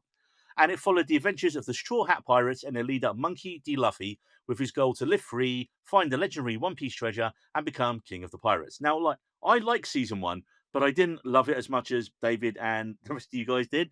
They're already planning with season 3 to bring in Jolo Marienda from Cobra Kai. They've already announced he's going to come into it as a major character for season 3, but we haven't even got season 2 yet. But season 2 is going to be out March 10th. So again, we don't have too long to wait for it. I did see the trailer for this the other day, and it did hype me up a little bit in it. And I was also just thinking, why didn't I like it more? So I might go back and rewatch all of season 1 before that. One Piece fans here. Who's a One Piece fan? No one has watched I it. I've played the Monopoly One Piece. It was nice. The characters look cool. I will say the visual style of it was so distinctive. Like, it really felt like you were watching like a manga live I adaptation I better than think if I anything was else. gonna give it a go, I'd give the anime a go rather than the live Yeah, action. A possibly lot of people same. have said that. We had the same issue with Cowboy Bebop. See, I'd never seen a Cowboy Bebop Yeah. animated show. Watched the show, I was like, this feels like Firefly. I love John's show. I I, I recognise that place in New Zealand where it was filmed. Our ship used to dock there, Jose. It was like really good. It was like really good fun. And then anyone who watched the animated show was like, this is terrible and should be burned. I'm like the only person in the world that enjoyed the Death Note movie with William Mm. Dafoe, Brilliant. because Oh. I knew nothing about the source Same. material, so I just enjoyed it. I watched it by myself on a random Friday night, and I had a nice time. I look forward to one day actually delving into the source material and being like, oh, I'll say I had the same with the Avatar Last movie. A friend of Airbender. mine had watched had never seen the animated version, which I grew up with on Nickelodeon. Watched um, the one on Netflix, the TV show. Loved it, thought it was great, but then tried to watch the animated show and couldn't gel with it. So it is a common thing. It's weird, but Well, Luke, next up, a franchise that won't die, which is one of your picks. And let's be honest, there has not even been a halfway decent Resident Evil film since the original film. Let's be honest, they're all yeah. pretty terrible with a couple of cool bits here and there. Yeah. Well, hopefully that's about to change because one of horror's hottest directors at the minute, Weapons and Barbarian Zach Kreger, is making a Resident Evil film for Ooh. Netflix, I believe. So it's going to be 2/3 amazing and then the most stupid ending you've ever seen in your life. That makes you Potentially. want to walk I out of the cinema. loved Weapons. But I if loved you've played Weapons. any Resident Evil game, that's basically how Oh, okay. Well, very cheesy ironically, endings. Zach Kreger has said he's never watched any of the previous Resident Evil films, and that the film will be an original story set within the Resident Evil universe and not feature any of the characters from the game. So he's going off to do his own. Wait, no one from the game. I was gonna say that's No, fine no, if there's no one from the movies, but no one from the game. he's so it's That's just that makes it just a generic zombie film, right? Yeah, Yeah. I guess you're just stealing a label. Because this is why I chose it, because again, curiosity, because Netflix tried to do this with a TV show. Don't know if any of you watched the I Resident Evil TV watched the show. movie Raccoon City, which was meant to lead into the TV show, I think. I didn't even know that, but there's a potentiality Yeah. because they were both bad. But yeah, they tried to do this with Wesker in the Netflix show, and it just wasn't good, to be honest. And most people don't even remember it. I think it's not even on Netflix anymore. It's rare for Netflix to get rid of one of their own shows, isn't it? Yeah. But yeah, this is why I chose it, because I'm so curious, because there's nobody from the games. There's no Leon, there's no Claire, there's no Chris. There's no Miliokovic, there's no like Alice, so that That's a he's good not thing. doing that.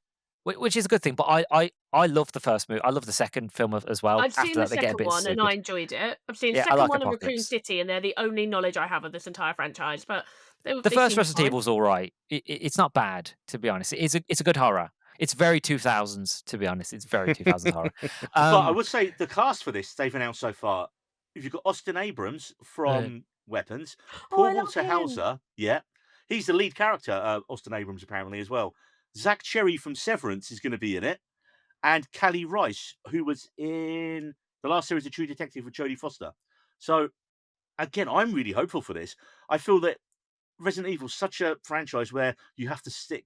The fans want you to stick so much to the certain iconography, and I think Zach Crager's lucky enough that he's got so much cash with horror fans now from Barbarian and Weapons that he can absolutely do what he wants. And I think I mean, give the man a blank check. With Weapons, Claire, actually, what I loved is the final scene. I didn't know people were literally horrified and then laughing, but shot to shot. I It was think such a bizarre, weird, freaky ending. I think I'd forgotten. I think I didn't realize it was by the guy who did Barbarian, and I really loved Barbarian until I didn't. And Weapons is kind of the same in that, like, my partner liked it a lot more than I did. I was really enjoying like the first two stories, and then it just got really wacky, and I was like, "Oh, I'm over this." Okay, she wears a lot of eyeshadow. Oh. And yeah, so I think my review was literally, I don't know what I expected from the writer and director of Barbarian. So it'll be the same with this. Yeah. And our next pick is Marie's next film. And I'm going to throw to you on this, Claire, because I feel you've probably heard of this franchise.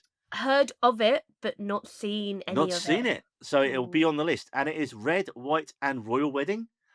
Again, I knew nothing about this till Marie told us. It's an Amazon original movie, and I believe it is based off of a series of books that, if I'm not wrong, might have been like Wattpad fanfic books.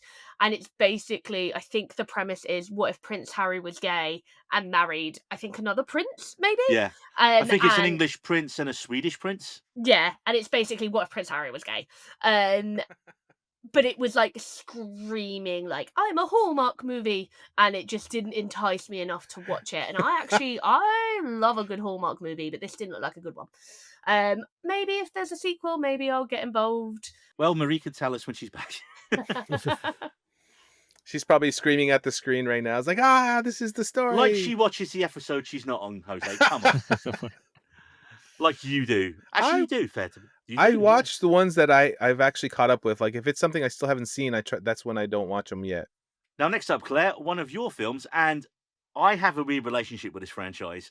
So this is Sunrise on the Reaping.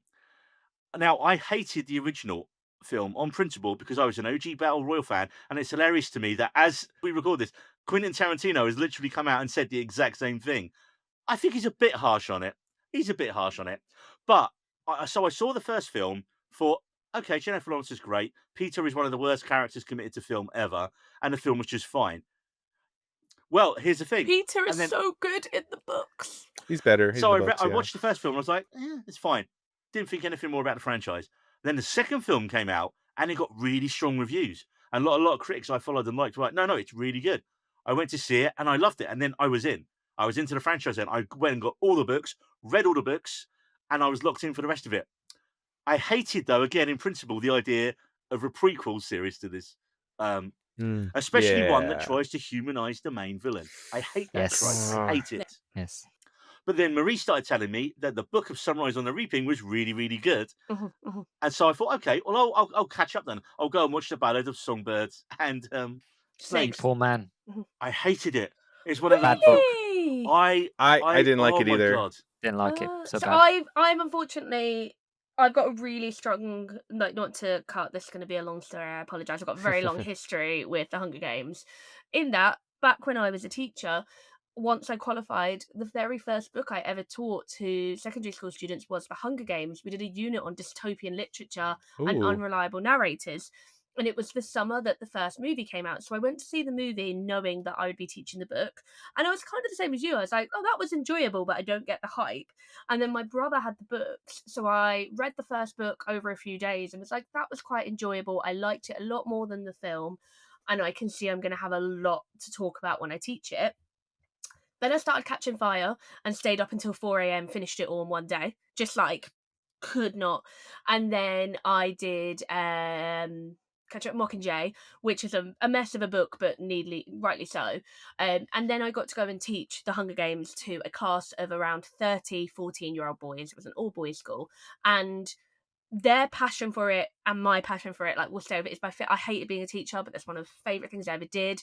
We printed out all the actors from the movie and stuck them on the back wall, and when they died in the book, someone got a pen and we turned them Oh off. wow! We wrote our own Hunger Games at one point where I printed out districts, skills, items, and throughout the lesson I put a timer on, and I was like, you've been sent a tribute, like, a prize, you've been sent this. Wow! One kid got that he was from like a really shit district and he had no skills and that he picked up an empty backpack, and I was like, enjoy writing your stories. Oh my But yeah, god! I like, Oh wow! absolutely, like, it's one of my favorite things. And then I kind of fell off because life moved on, the films moved on, and I also was annoyed about prequels. I was like, we don't need prequels, it's going to mess them up. And I never read Ballads of Songbirds and Snakes. But when the movie came out, my cousin wanted to see it, so I went with her, and I absolutely loved it. And just haven't got round. I'm a bit of a stickler. I don't like buying books new. My dad was a secondhand bookseller. I just never found a copy of it in a charity shop. And so obviously other people like it because I'm just waiting patiently for a secondhand copy to turn up. But the minute Sunrise on the Reaping was announced, I was all in. I was there at Waterstones, day opened. We were away and I was like sat in the hotel reading it, ignoring what we were meant to be doing. And then I liked it so much. My partner had never seen any of them, didn't know anything about the Hunger Games. So we watched all of the movies. He really enjoyed them. And then we went to see the Hunger Games on stage, which I booked tickets for the minute it was announced. It is a disgrace to the books. It is a disgrace to the films. Neither the director, the writer, or the lead actress have clearly ever read the book. They do not Wow! understand any of the source material. But my thing with people that don't like it because of Battle Royale, I saw Battle Royale after Hunger Games. I understand what you're all saying, but it is different. I think the reason there's so much hate, though, is Suzanne Collins' fault in that she has doubled and tripled down on the fact that she had never seen Battle Royale before she wrote the book. And it's just not believable that she's never seen it. It's just not. She says her inspiration is that she was flicking between the TV and watching reality TV and war footage and realised there was like a great parallel. But I'm like, even if you've never seen Battle Royale, you had to have known the concept. You have to have been influenced in some way by it. And I think she made a rod for her own back there because her refusal to acknowledge it made it an uncomplimentary comparison. Well, there was a rumor going around, and I tried to research this when I talked about this last time on a pod, that when she turned in her first like manuscript of the first Hunger Games, her publishers were like, "This is really close to Battle Royale. You might need to go and change a few things." And then it didn't have any of the stuff to do with the capital or the fashion or the TV side of it, and that's what she added into it. Which, to be fair, are really Mm. good bits of it. Yes. Yeah. But when I tried to research it, I couldn't find it anywhere, and I was like, "Did I just imagine this, I've or did never someone read say that?" I've never read that. I had a book about like the history of the writing of the book from when I was teaching it, and that wasn't mentioned in it, but that doesn't mean it's not true. So Yeah, I No. was questioning myself because I was trying to get proof of my research and I could not find it yeah. anywhere. But so, Ballads of Songbirds and Snakes. Palace of Songbirds and Snakes. One, it's way too long. It does not need to be that long. And look, Tom Blythe was fine as a young Snow. Mhm. And like, I was like, okay, this is my first time seeing Rachel Zegler in anything. Mm. And I thought, okay, she sings a lot, doesn't she? Yeah, oh, She too she much. sings almost every other scene. And she's Well, a very let good me singer. tell you, if you don't like singing in the Hunger Games, do not go and see the stage I have production. heard. Yeah. Oh well, yeah. There was no danger of that, to be fair. No. But I just felt like you could watch it and go, okay, she can clearly act. She can clearly sing amazingly. We all know that. But she felt so miscast in it. Yeah, she felt very wood. She's obviously got that background, right? It's from like, musical theatre and all the obviously brilliant theatre performances. And it just feels like everyone's just casting her as that. So I'm just waiting for her to get that role where you can go like, oh no, she is brilliant as well. Have you read Sunrise on the Reaping? No, not yet. There's No, a it's on my lot of list. music in that too. So Marie did Suzanne warn me. She did warn me about that. basically partway through Catching Fire, or maybe towards the end of Mockingjay, she just got really interested in folk music. And I think it is true that during Great Rebellions, music is one of those things that you Mm. cannot take away from people. Art is what keeps people going. And I think as she continued writing them, and I guess maybe researching rebellions and history of marginalized people, she realized how important music is to them. But there's a lot of music in the new one. I mean, yeah, I saw Lambrini Girls late last year, and they were not complimentary about the government or at all. And I was like, oh yes, young political, punk. It was like going to a conference on everything that's fucked in the world, and Oh, I also love that. Punk show. They were amazing. Mm. Honestly, if you get a Well, chance to see them, they're so well, good. I'll be honest, I'm quite excited for this one. Well, I'm excited, right, Yeah. because of the casting. The Yeah. cast is amazing. And the cast, bar one character, which I seem to be the only person that's not happy with the casting, every other character feels like perfect to the book. I'm really happy. Like loads of people have been giving shout outs to the casting team. I hope they get acknowledgement at some point for. However, I think there's a couple of guilds that now recognise casting as an awards nominee thing. But yeah, the cast have been brilliant and all film great. And I like as well that it's a really good mix of unknowns versus Mm. mega stars, which is exactly how the first one was. People forget that Jennifer Lawrence wasn't anyone. She was, I think, filming the X-Men films when it came, like, She'd done Winter's Bone, and that was yeah, it, really, and wasn't then it? she Yeah. got cast in this and X-Men. So I think it's a really nice balance. I am very, very curious because as I was reading it, I was like getting to whole passages. I was like, there's no way they can put that on film. Both in terms of how it's described, I'm like, that'll look shit if you try and do that in a live action. Like that sounds like animation, and I don't know how they'll translate that from page to book for the way the arena is described and all of the mutts in the arena. But then there's also the most pivotal death in the book. The only way you can show that is it's an 18, and I've, like, discussed it with friends that have read it, and, like, there's varying things of, like, I want it to be an 18, it'll be graphic, it'll be horrible, but it is so, so important to the entire book and the story and Haymitch's Well, character. yeah, I was about to say that. Yeah. Yeah, that you have to show it, but then a friend I was talking to the other day was like, "They'll just cut away, they'll just massively imply it by his Mm. face." There'll be a reaction shot, won't it? But Yeah. the way it is written so brutally in the book is so important. It kind of struck me as funny that as I was reading it, I kind of felt like she was, like, doing a bit of a fuck you to the screenwriters, be like, "I challenge you. I cha Good luck." Which is because she must have been writing it in conjunction with the screenwriters, or they wouldn't have been able to film it so quickly. The book came out April 2025. It wrapped production November 2025. Wow. So they had to be writing the script as she was writing the Yeah. book. So but it just felt like she was, like, laying down a gauntlet to them, be like, "Give it a go. See what you can do." I haven't chimed in much about this, but I think that's what when I watched the last film, I felt like Ballad of Songbirds. I felt like in the book, this probably was so much better and so much more subtle, and in the movie, it's just like let's just get it out of the way. Almost, it didn't hit as well as I thought it could. One of the reasons why I'm so excited about this film is because I get more Hamish. Like in my opinion, he's one of the best characters in all the books. To be honest. It will shock you. He's not the Haymitch you know, in Oh, any no, way, shape, or which I form. don't want him to be. I want him to be a Yeah, different Hamish. I want to see how yeah, he gets to how he is, and that's what I'm so excited for. And like yeah. the reason I don't like Ballad is because I just don't care about Snow. It's like to Mhm. me, in terms of literature, in terms of books, if you tell me that someone's evil and you show me that someone's evil, which they did for the three books, that's enough for me. I don't need to know how they become evil. Sometimes seeing you don't need to be told. I hate that trope. Um, yeah, and that's why I didn't like the book, and that's why I really didn't like the movie. Even though I love the art style, I just didn't like because it was about snow. This was the story I've always been waiting for. Since I've read the first Hunger Games books and I watched the movie, I'm like, I want to see more of Hamish's story, and we get a little bit of it in the second book, I believe. Hints. So, I think there's a chapter or two that actually dedicated to Hamish's time. But to now get a full story, I've got to read the book now before I watch the film because I haven't watched the trailer at all. I've stayed away from it because I want to read the book first. But I'm excited to see what will come. No, but and the trailer's really great. The trailer has, like, made me so excited that I think they've got it. I mean, And I that's a real didn't think teaser they trailer didn't have it. because, Yeah, it like, tells the you film's not nothing. coming out till November. November 20th. So Yeah, so there's going to be more trailers closer to the time, which hopefully yeah. we can then avoid.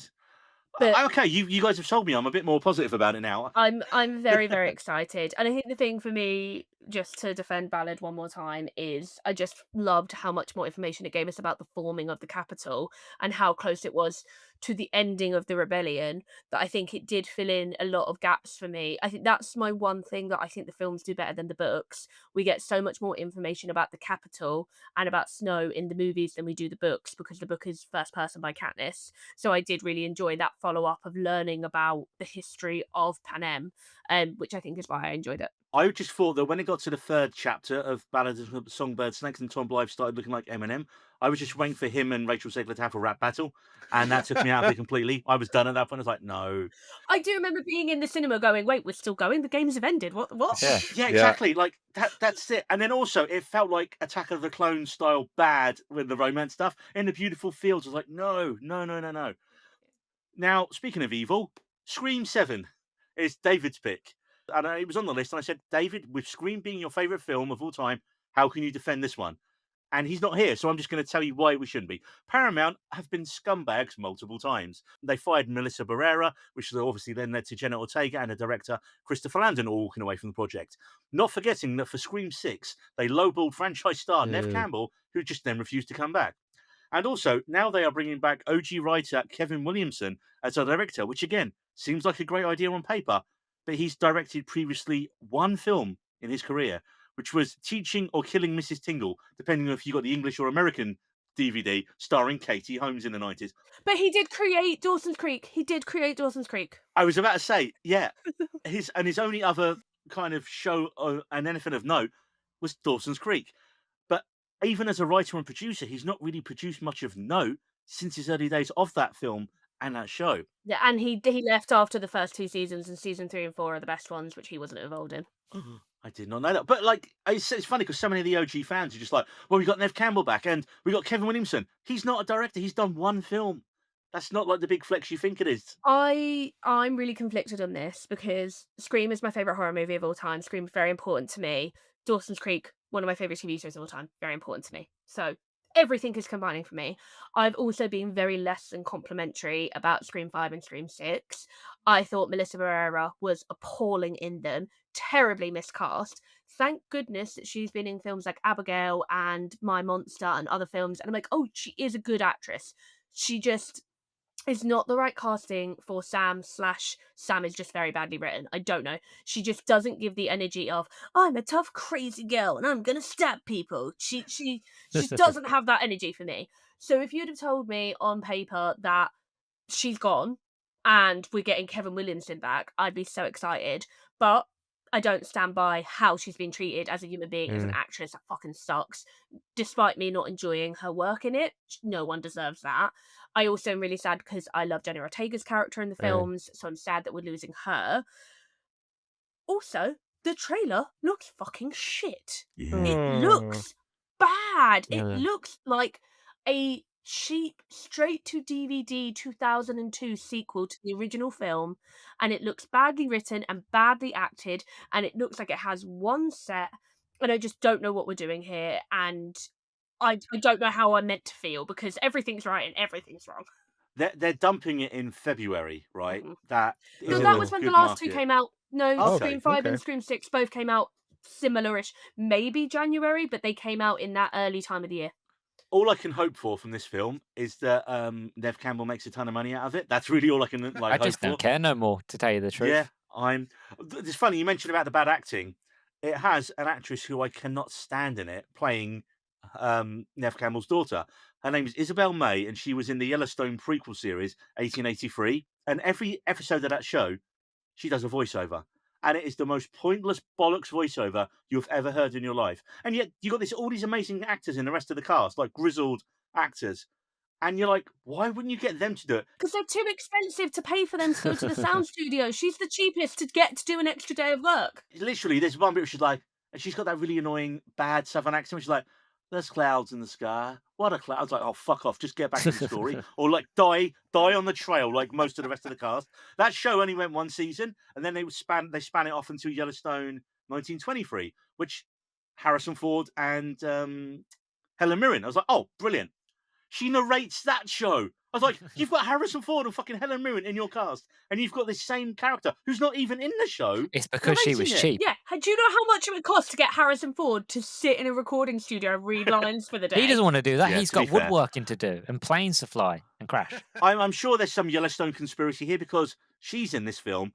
One of the other actresses from that show is in this film as well. You might find it might be the same casting director. There's so many times that I've watched films that have like half of the Office cast in them, and then I learned many years later that the casting director of The Office went on to cast many comedy movies. So they're gonna cast who they know is a good worker, can perform. The only character I'm going to just from that trailer, I'm going to predict right now, the killer, one of the killers, because there's always two, will be Tim Simons, the brother-in-law from Nobody Wants This, because he's in this, and it's the only interest I've really got in seeing the film. I'll probably go and see it because Dave would have forced me to. But I think yeah. I might I don't know. My partner had never seen any Scream films until last year either. Honestly, swear to God, he'd never had a TV in his life. But so he's quite into them. I don't know if he watched 5 without me because I didn't want to watch it again. I think he quite enjoyed it. So if he wants to go and see it, I'll go and see You're it. If not, reluctantly, I'll wait yeah. for Paramount Plus because I don't really want to give them my money. I'm very, pro Palestine, and Yeah. also it looks shit. So Something that doesn't look shit, Jose, is your next pick, and that is season 4 of.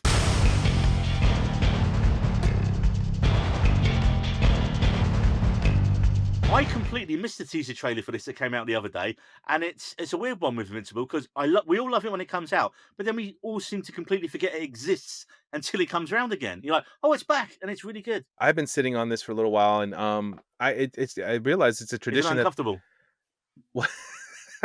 no, no, and it's actually a tradition every season. That's well, I mean, there's only been 2 other seasons. The concept of the teaser trailer. The concept, and then them talking at the diner, but this time the diner is like completely in rubbles.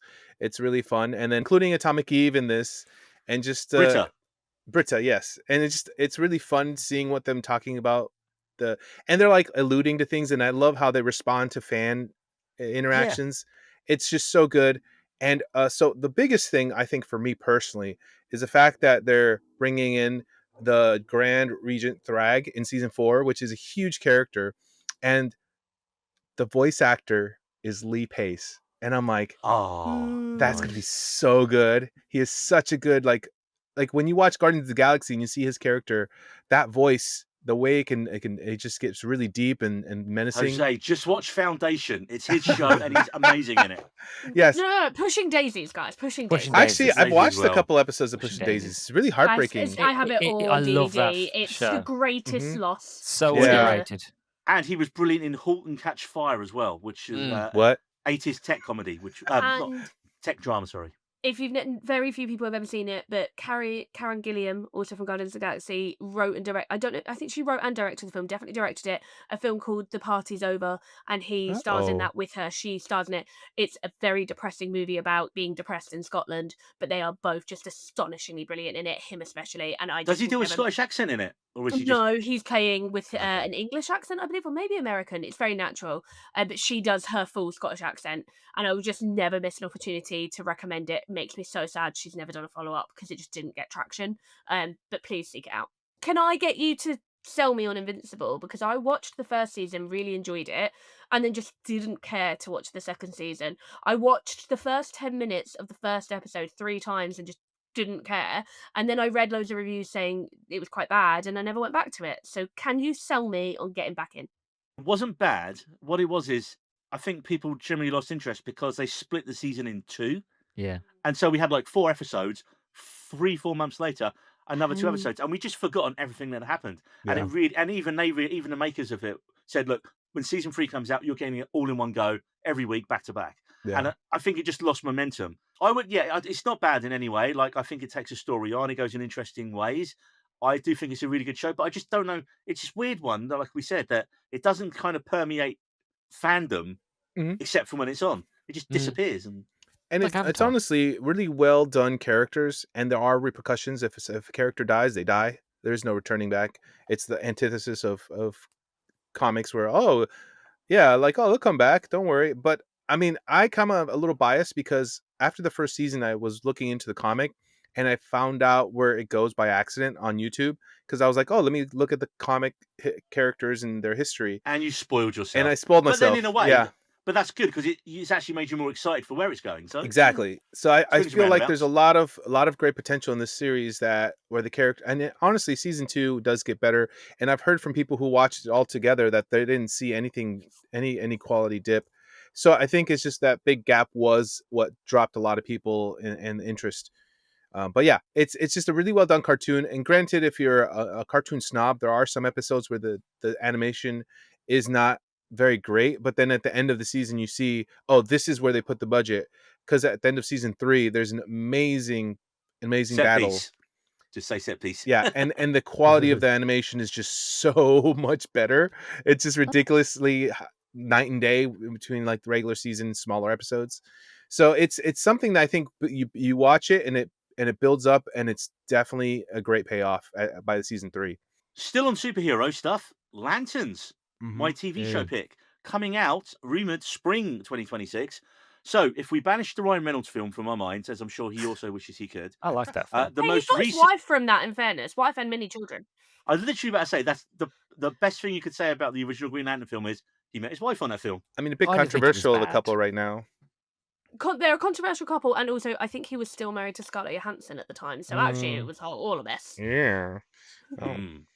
Well, the most recent big screen adaptation of that character was in James Gunn's Superman, and he was played by Nathan Fillion, playing the grumpy, bulker, accurate version of Guy Gardner.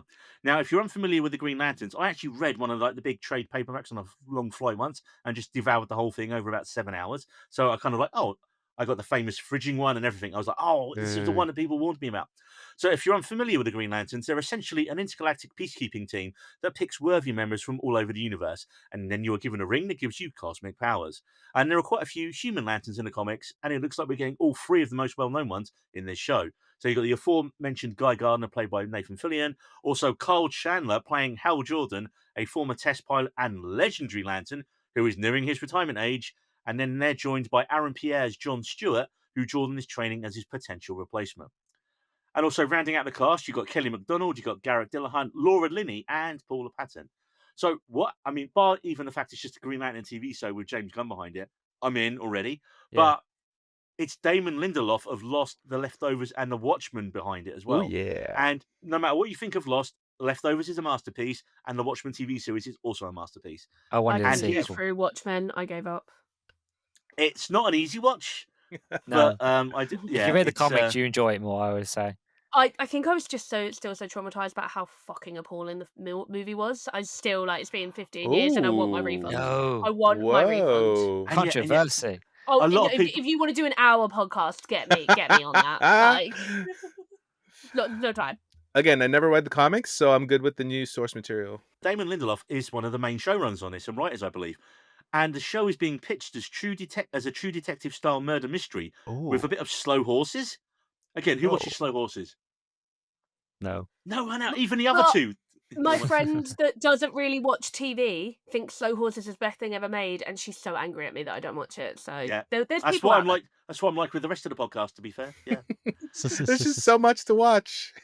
Gary Oldman has not done anything else since he started working on Slow Horses because he's like, no, I quite happily do this every year for the rest of my career. Well, but also they're doing actual seasons of TV. They made 4 seasons in 3 years, like we used to do, unlike Hey. Mr. Stranger Well, Things. The way they have it set is they're writing the next series while they're filming one series and then editing the previous season at the same time. So whenever you finish one season, they have a trailer for the next series that's already been That shot. is how we used to make Yeah. TV. And you watch it and you're like, oh, I can't wait. And you guaranteed a season a year, which is brilliant. And it's so funny. They just brought the actor who plays Boltar in Battlestar Galactica into it, playing a weasel, slimy government guy. And he's basically playing Boltar, but in that show. And Gary Oldman, he just gets to sit behind a desk and be rude to people all day and get paid for it. I'd love to do that job. But yeah, back to Lanterns. I mean, I think this actually is going to have a bit more of a serious tone, but I reckon the point is it's there to fully launch Aaron Pierre as a massive new star for the DC universe. Because if you saw that guy in Rebel Ridge, one, he's a very attractive man, and two, he is so fucking good in that film. Yes. At Rebel Ridge, I was like, this is going to be like Rambo. Oh, except it's Rambo without actually murdering a bunch of people. Clever. Like he was so. The man has star written all over him, and I believe this is his way to right. And now Green Lantern is Aaron Pierre. I think it's also a bit like Clayface. It's another thing that's going to show us what James Gunn wants, and I think it's going to be a really interesting way to differentiate it from the MCU. In that Gunn came into the MCU in the middle of the Whedon era, made something completely different. It was amazing, but unfortunately, since then, it's almost like they've all tried to copy Gunn's style and make that the prototype for Marvel because they went into their sci-fi era. It seems to be with DC, the new DC universe, whatever they're calling it. He's like, every genre, every character has a distinct genre, which is like the source materials, the comic books. You had the comedy characters, you had the detective characters, you had the horror comics. And I think it's another way of him being like, we are a full genre house here. And I think it could be quite interesting. Yeah, I'm really excited for it. I think we're going to get it quite early in the year. I think we can definitely get it in spring, hopefully. Now, next, we have one of your picks, Jose and Luke. Still talking DC. James Gunn's, once again, Well, not James Gunn's film. This is Craig Gillespie's film. This is Supergirl, starring Amelia Alcock as Kara Zor-El. So don't look up, look down, and look at like the broken bottle on the floor and basically the Supergirl hot mess movie which they're pitching. And I can't wait for this idea. Oh Like yeah, she made such a great last minute cameo in Superman. Gunn's confirmed that Alcock's Kara had a very different growing up to Cal, hence her drinking problem. That's the source material as well. yeah. That is literally even the really wholesome Supergirl CW show. I mean, it was very wholesome and sweet, but they really honed in that she did not have the same experience as him. I watched a few seasons of Supergirl before I kind of tapped out like most of the CW shows, sadly. I But went to the end for all of them. I was a Oh. well, completist. you should get like a badge or a medal for that. I have a signed T-shirt from most of the cast because I went to a Oh, convention. So damn. That would be it then, yes. yeah, yeah. That's the point of the character really, is the fact of, she lived on sort of the planet for with a long time before it was destroyed. So she had a life, and then she kind of was like, okay, your job is now to be the protector of your cousin, only to then wake up and to find that your cousin's now a grown adult and he's now Superman. And now you're just like, okay, what do I do? Because my family, like my job is no longer needed because he's looking after himself. My planet's gone. It makes sense of the character of like, I'm just going to go drink and have fun then, because what else do I do? And that's exciting. That's different. And like Claire said with the sort of Marvel, is the fact of um it's what Marvel's doing is very much playing it safe, very Disney-fying it as of late, which is a bit of a shame. Whereas with like James Gunn, he's like, no, I'm doing something different. Like with Lanterns, it's like I'm going to do something different. I'm going to do a True Detective with the lanterns. I'm not just going to make it a big sort of like flashy CGI show, which I'm sure there's going to be a lot of CGI in it. But I'm going to make something different of it, and that's what I like, and so why I'm so excited about Supergirl is the fact of I've never seen a superhero apart from like the more adult stuff outside of Marvel and DC, where you just have a character who's just like, I don't care, I just want to get shit faced. You know what I mean? Well, so And I'm that's hoping interesting. this will be Hancock if Hancock had worked. Hancock was the most interesting idea for a film, but just did not stick it, and this could be what Hancock could have been. Jose, why'd you pick Supergirl? To be honest, it's because of Superman. Well, I was just so impressed by Superman. I really had low expectations. I just didn't know. I mean, I always trust in Gunn. He puts in a great movie, Yeah.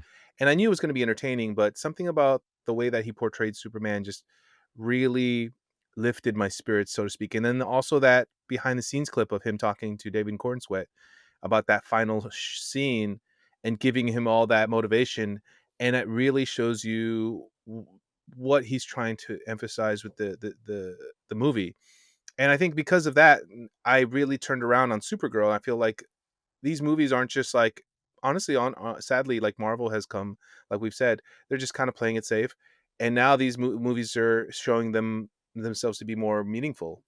And so that's kind of why Fingers crossed.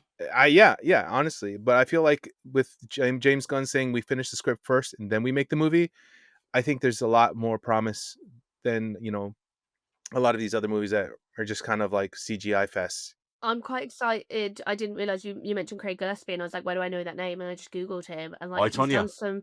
I Yeah. Tonya, but Lars and the Real Girl is Yeah. such a poignant, beautiful, well-handled movie. That was his second ever film.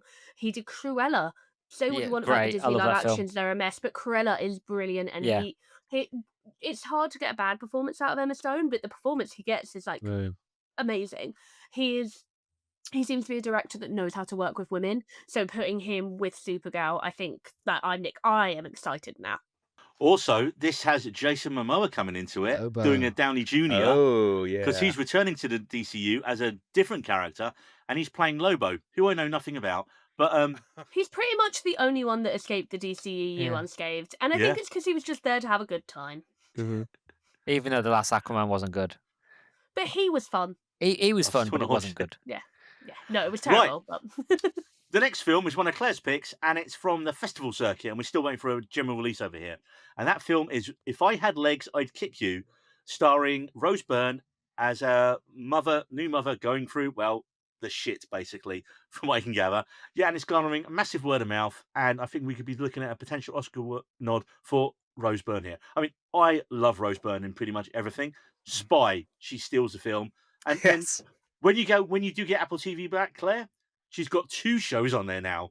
So I tried Physical, and it made me really sad because I thought she was absolutely astonishing in it, but it was such a miserable TV show, and it was during the pandemic. I actually had to stop watching it because like this is making me depressed because the inner monologue is so violent towards herself, but I'm sad that I dropped off because I also don't think that she got enough notice for her amazing performance in Oh yeah. that. And this is why I'm so excited for this because anything I see from anyone that's seen it, when you asked me for the list, it just got main release in America. I'm just everyone, even people that don't like the film, are like, she's undeniable. And so she needs her moment. She should have got it for Bridesmaids. She came out of nowhere in Bridesmaids and stole that whole movie. So, but she's never going to get it for comedy. So I just need her to have her moment. One thing I say about Rose Byrne is she's probably one of the only actors where I'm like, I know she's famous, but I want her to be more famous. Yeah. It's like I love all of her stuff, like Neighbors, that was Mhm. hilarious, and then Platonic. Platonic. Instant Family as well. So wholesome, Yeah. so sweet. I don't want to like it, but I love it. This one I'm really excited for, mostly for her, but also like it seems really claustrophobic. It almost seems like The Woman's Uncut Gems. It seems like it's like how much Oh. shit I've can seen we that put a woman comparison. through Oh in Yeah. wow. 72 hours? I don't actually know if it's set in 72 hours, but that's the idea the trailer gave me. And I'm just excited to see where it goes. And who's the talk show host? Who's in it? Conan O'Brien. Conan O'Brien's in it, Oh. and another friend of the pod, Cassie from the States. She literally saw that film yesterday, I think, and she literally posted said, Okay, so I guess Conan O'Brien is a brilliant actor as well. Then. And then there were quite a lot of comments on the post being like, he was the worst bit of the movie. I hated him. She's like, that's why he's good. Oh Because you hate wow. him. You want to hit him. Yeah. Um, Oh. so yeah, no. I was already excited, and then Cassie loved it, and me and Cassie have quite similar tastes. So I'm like, give it to the UK audience. That is the mission for at some point this year, guys. Is we need to get Claire and Cassie on the same episode. We've been in a bar together. We have been in the same place together, and it was scary. People were fearful. Oh, that's awesome. It's okay. We'll be separated by the internet. We'll be good. A film next, which was one of David's picks and no one else picked. Another film that's getting lots of Oscar buzz is Chloe Zhao's Hamnet, starring Paul Mescal and Jessie Buckley. And if you're thinking, Neil, it's called Hamlet, not Hamnet. Mild spoiler for the film's plot, which if you've seen the trailer is kind of obvious where it's going. I feel like we have to address this now. So if you don't want to know anything at all about Hamnet, skip forward a couple of minutes. Paul Mescal plays William Shakespeare and Jessie Buckley plays his wife Agnes. And the story is simply after their young son Hamnet dies, it inspires Shakespeare to write Hamlet.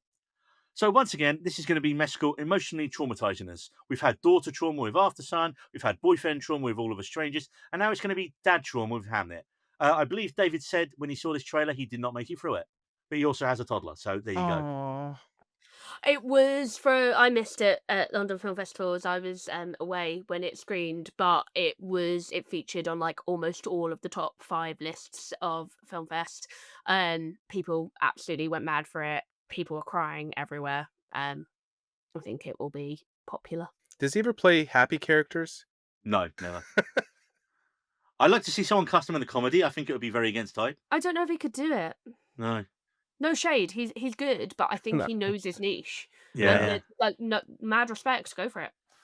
Yeah, the test would be put him on Saturday Night Live. I was about to say no one's putting him on SNL. Yeah. Yeah. No. Or put him in It'd a be the most rom-com, see what happens there. I mean, you've heard about his real romantic life, right, though?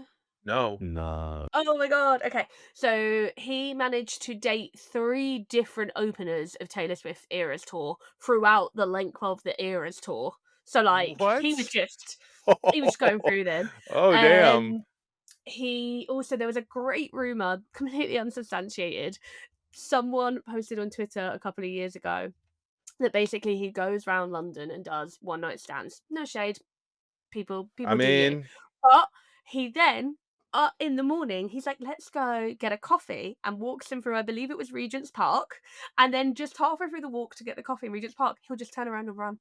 Just run away. I've heard this rumor. I've heard this rumor somewhere. Yeah. What a dick. I don't know where it came from, but it was so specific that it was like, It's you have gotta to be believe true. it's true. Yeah. And I have dated Irish men, and my entire family are Irish, and I've lived in Ireland, and it tracks, man. oh It my tracks. god. That's where the Irish goodbye comes from, right? Absolutely. That's wow, that's amazing. You know that. So I don't think you want him in a rom-com. Well, there is a Taylor Swift link from what you've just mentioned to the next show we're going to talk about because her songs have been in the show, and that is one of my TV picks, The Bear, season 5. Now, this is one of our favourite shows here at Weenie Rose Podcast. I think we've done a spoiler episode on every season since season 2. It's always been a show about family drama, explosive arguments, but as the seasons have progressed, what's warmed our hearts is how the show has developed every character and improved them all as the series went on. I mean, Cousin Richie's arc being a fan favourite. Of course, if you watch the show, the only person who isn't learning and is echoing the trauma of his former boss is Jeremy Allen White's main character, Kami. But season 4 did start to see Kami addressing his personal and work relationships and realizing that he needs to change. And we won't give away what the spoiler was for the end of the season. But it's funny for me that some people went off the bear from season 3 onwards, and yet I like season 3 and 4 just as much as the previous seasons. I just think the show needed to break its format to avoid being repetitive. And when you have a hit show and you don't give people what they've expected, people rebel against it. Also, all the cast are phenomenal. I mean, I don't have enough time to list even half the guest stars in the show. Although special shout out for Marie and her obsession with Will Poulter's Luca, because that just gets mentioned every time we do it. And the needle drops as well. Honestly, the soundtrack, like I am mid-90s alt rock grunge guy. Like to have Pearl Jam on the first episode, and like every time I spoil myself when a new season comes out, I will go and look at the track listing for the episodes before I watch them. But then I'll be more excited when I hear the song, or I'll be watching the episode going, "Where's the song going to come in?" Because I just love a good needle drop. So, actually, quick question on who here watches The Bear? I'm assuming we all do. I sort of hate No. watch it. I don't actually enjoy it. It's too much a part of the zeitgeist. I don't find it enjoyable. But it's too much part of the zeitgeist for me to not watch it, to the point that even my mum, who watches nothing, watches it. Like it's her number one thing that she watches every year. Wow.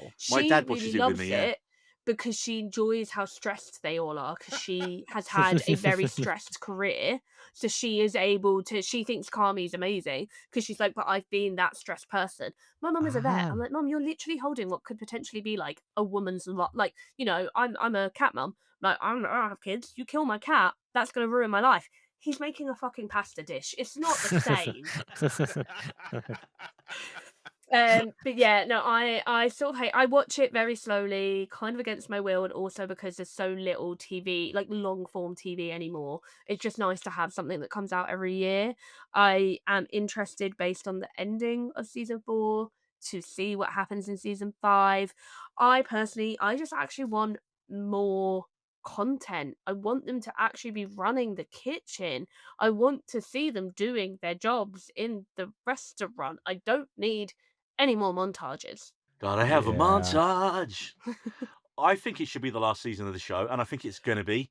Well, they originally had a 4-season plan, and then they were asked to extend it, and that is why everyone believes season 3 and 4 were so quote unquote bad, because I believe season 3 and season 4 were originally planned as just one One. season, I could and they totally see that. massively expanded them and filled them, and they filmed them back to back, and they did have to go Oh. back earlier in 2025 and do a load of pickups for season 4, I think based off of criticism of season 3. Huh. Well, also, I think in terms of it being the last season, the cast are getting more and more famous, Yeah. and they said scheduling now is a nightmare for it. Which I think was also the issue with season 3 and season 4.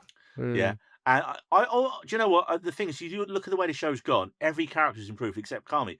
Just give us the happy ending. I want the last series of The Bear to be like a victory lap, like Parks and Rec last season.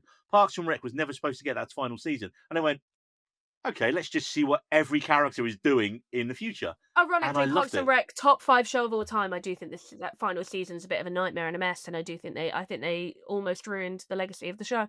Don't be Ooh. suspicious. Don't be suspicious. Don't be suspicious. Don't be suspicious. I love John Nice. Ralphio. I actually hate him so. Oh, he's my favourite. I think I don't mind him. I hate when they bring the sister and the dad into it. I'm like, 1 Oh. is Money, fine, 3 is please. Yeah, that too one. many. So we know when we do our Parks and Rec episode at some point. Yeah. I love took a Parks day and off Rec. work once to sit and binge watch 2 episodes. I called in sick and I stayed in bed for the whole day and binge watched all of season 4 and 5. Wow. We have to have so many talks about season 1 and why Mark Brendanowitz, just why. But yeah, we need to move on. Claire, this is one of yours as well, and Okay. your next one is Twinless, which is due out 6th of February in the UK, apparently. Again, another film festival miss. I just any person that saw it at any festival in autumn just kept saying it was a real breakout surprise. Literally in the trailer, they say the less you know, the better, and I'm like, then why are you showing me so much? But the very very brief synopsis is it's about a guy whose twin has died and him dealing with the repercussions, and the trailer kind of is half rom com, half scary thriller. So I don't know if I'm getting a buddy cop comedy or if I'm getting single white female but with boys. Um, but it looks great. I've only heard brilliant things. I am gutted I missed it. I couldn't go and see it because I had to have a really boring work meeting at the exact time of the screening, and I'm still angry about it because it turned out I didn't even need to be at that meeting. It Um, could have been an email. could have been an email. I sat in silence with my camera turned off. I could have been in the cinema with a headphone in. But yeah, really excited to finally tick this one off my list, and I hope for a small indie film, I hope it gets a bit of a bigger buzz.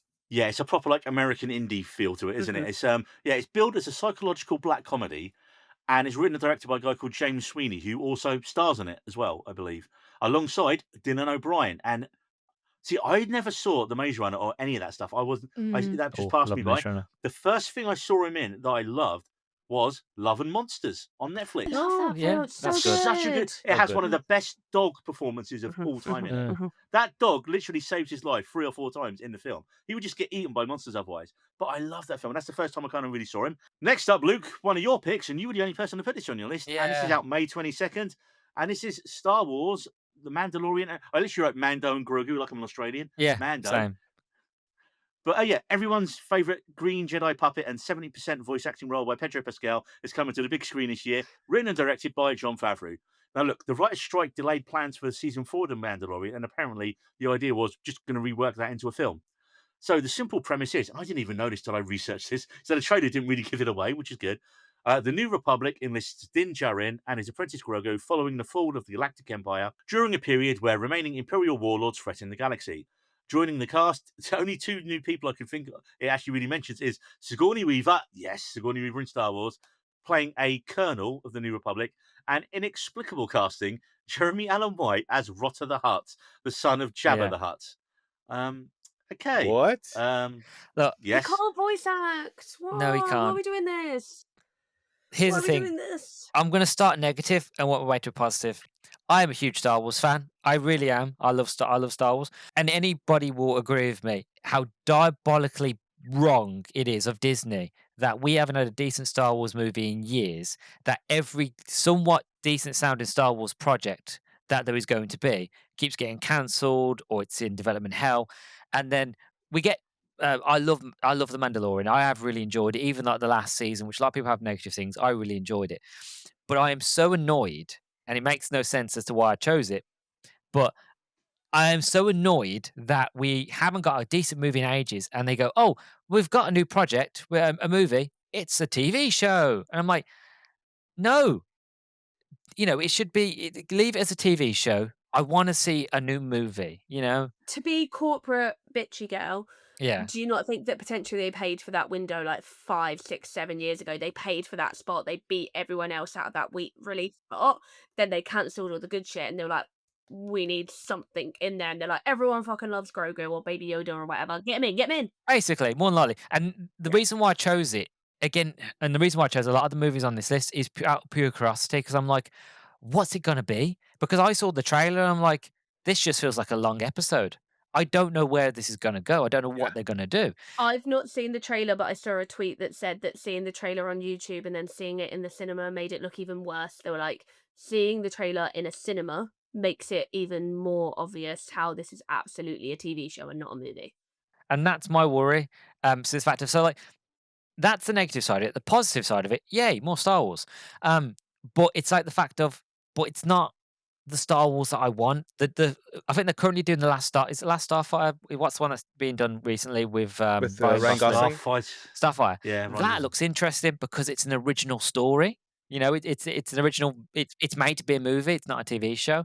So that I'm like, yay, that looks interesting. But when you tell me like it's Grogu and Mando, which is again, I love the characters, but I don't want to see them in a movie when the show hasn't ended. It's the continuation of the show. Positively, yes, more Star Wars. I love it. I'm excited.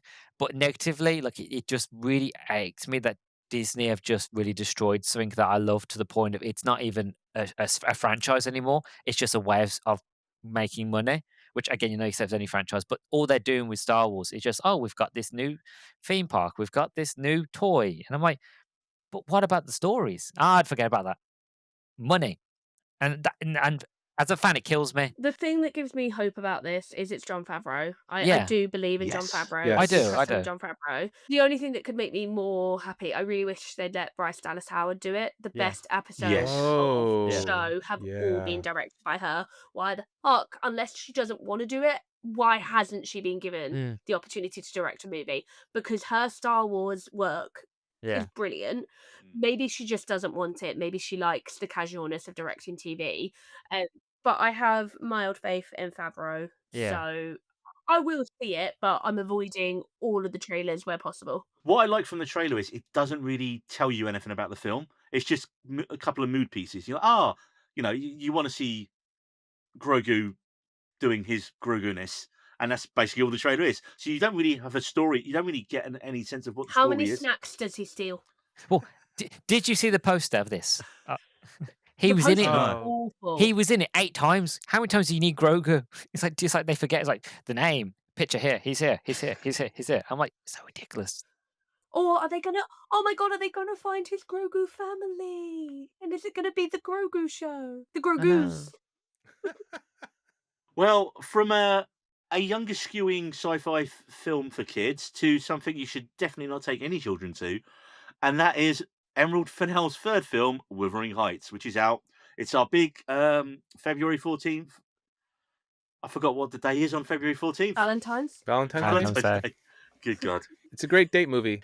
Right, well, is it? We'll find out. This looks to be just as controversial as their two previous films, Promising Young Woman and Saltburn, and this, of course, stars Margot Robbie and Jacob Elordi as the star-crossed lovers.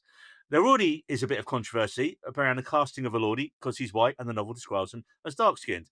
Fennell's Oh. argument against this was he looks exactly like the illustration of Heathcliff that she saw on the first book of it she read. Which, hey, fair enough, I guess. So in her mild defense, it's never explicit. He's described, I believe, as gypsy. So there's various interpretations, and Hmm. I do believe I've not read the book and I've not seen any adaptations, but to my knowledge, there Same, has yeah. never been an adaptation where he hasn't been white.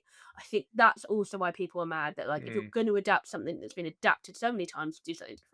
It looks like it's going to be quite explicit, and it has all the stylistic flourishes we'd expect from Fennell's previous work. Hey, you also get a new soundtrack by Charlie XCX as well, so Yeah. Thing is, I love Promising Young Woman, and Charlie XCX does some of the best songs on that soundtrack also. I didn't really care for Saltburn, so I'm going into this trepidatious. I've offered, if I get an advanced press screening, to bring my friend who has a master's in English literature, and Wuthering Heights is Oh. one of her favourite books, and I just want to watch her watch it. because I've heard the words loose adaptation. I think it is going to be someone like Emerald Fennell reading it and imagining it, because all of the costumes are wrong for the time period and people are getting really, really angry Oh. about how wrong the costuming is for the time period, and the amount of and like acronyms or anachronisms or whatever that word is make me feel like it has to be intentional. Cool, here, you heard it here first. If it was all just someone reading a book, Claire It was called all it a back in dream. January. Oh, a dream. Or a snow And then globe. and then the guy stepped out of the shower.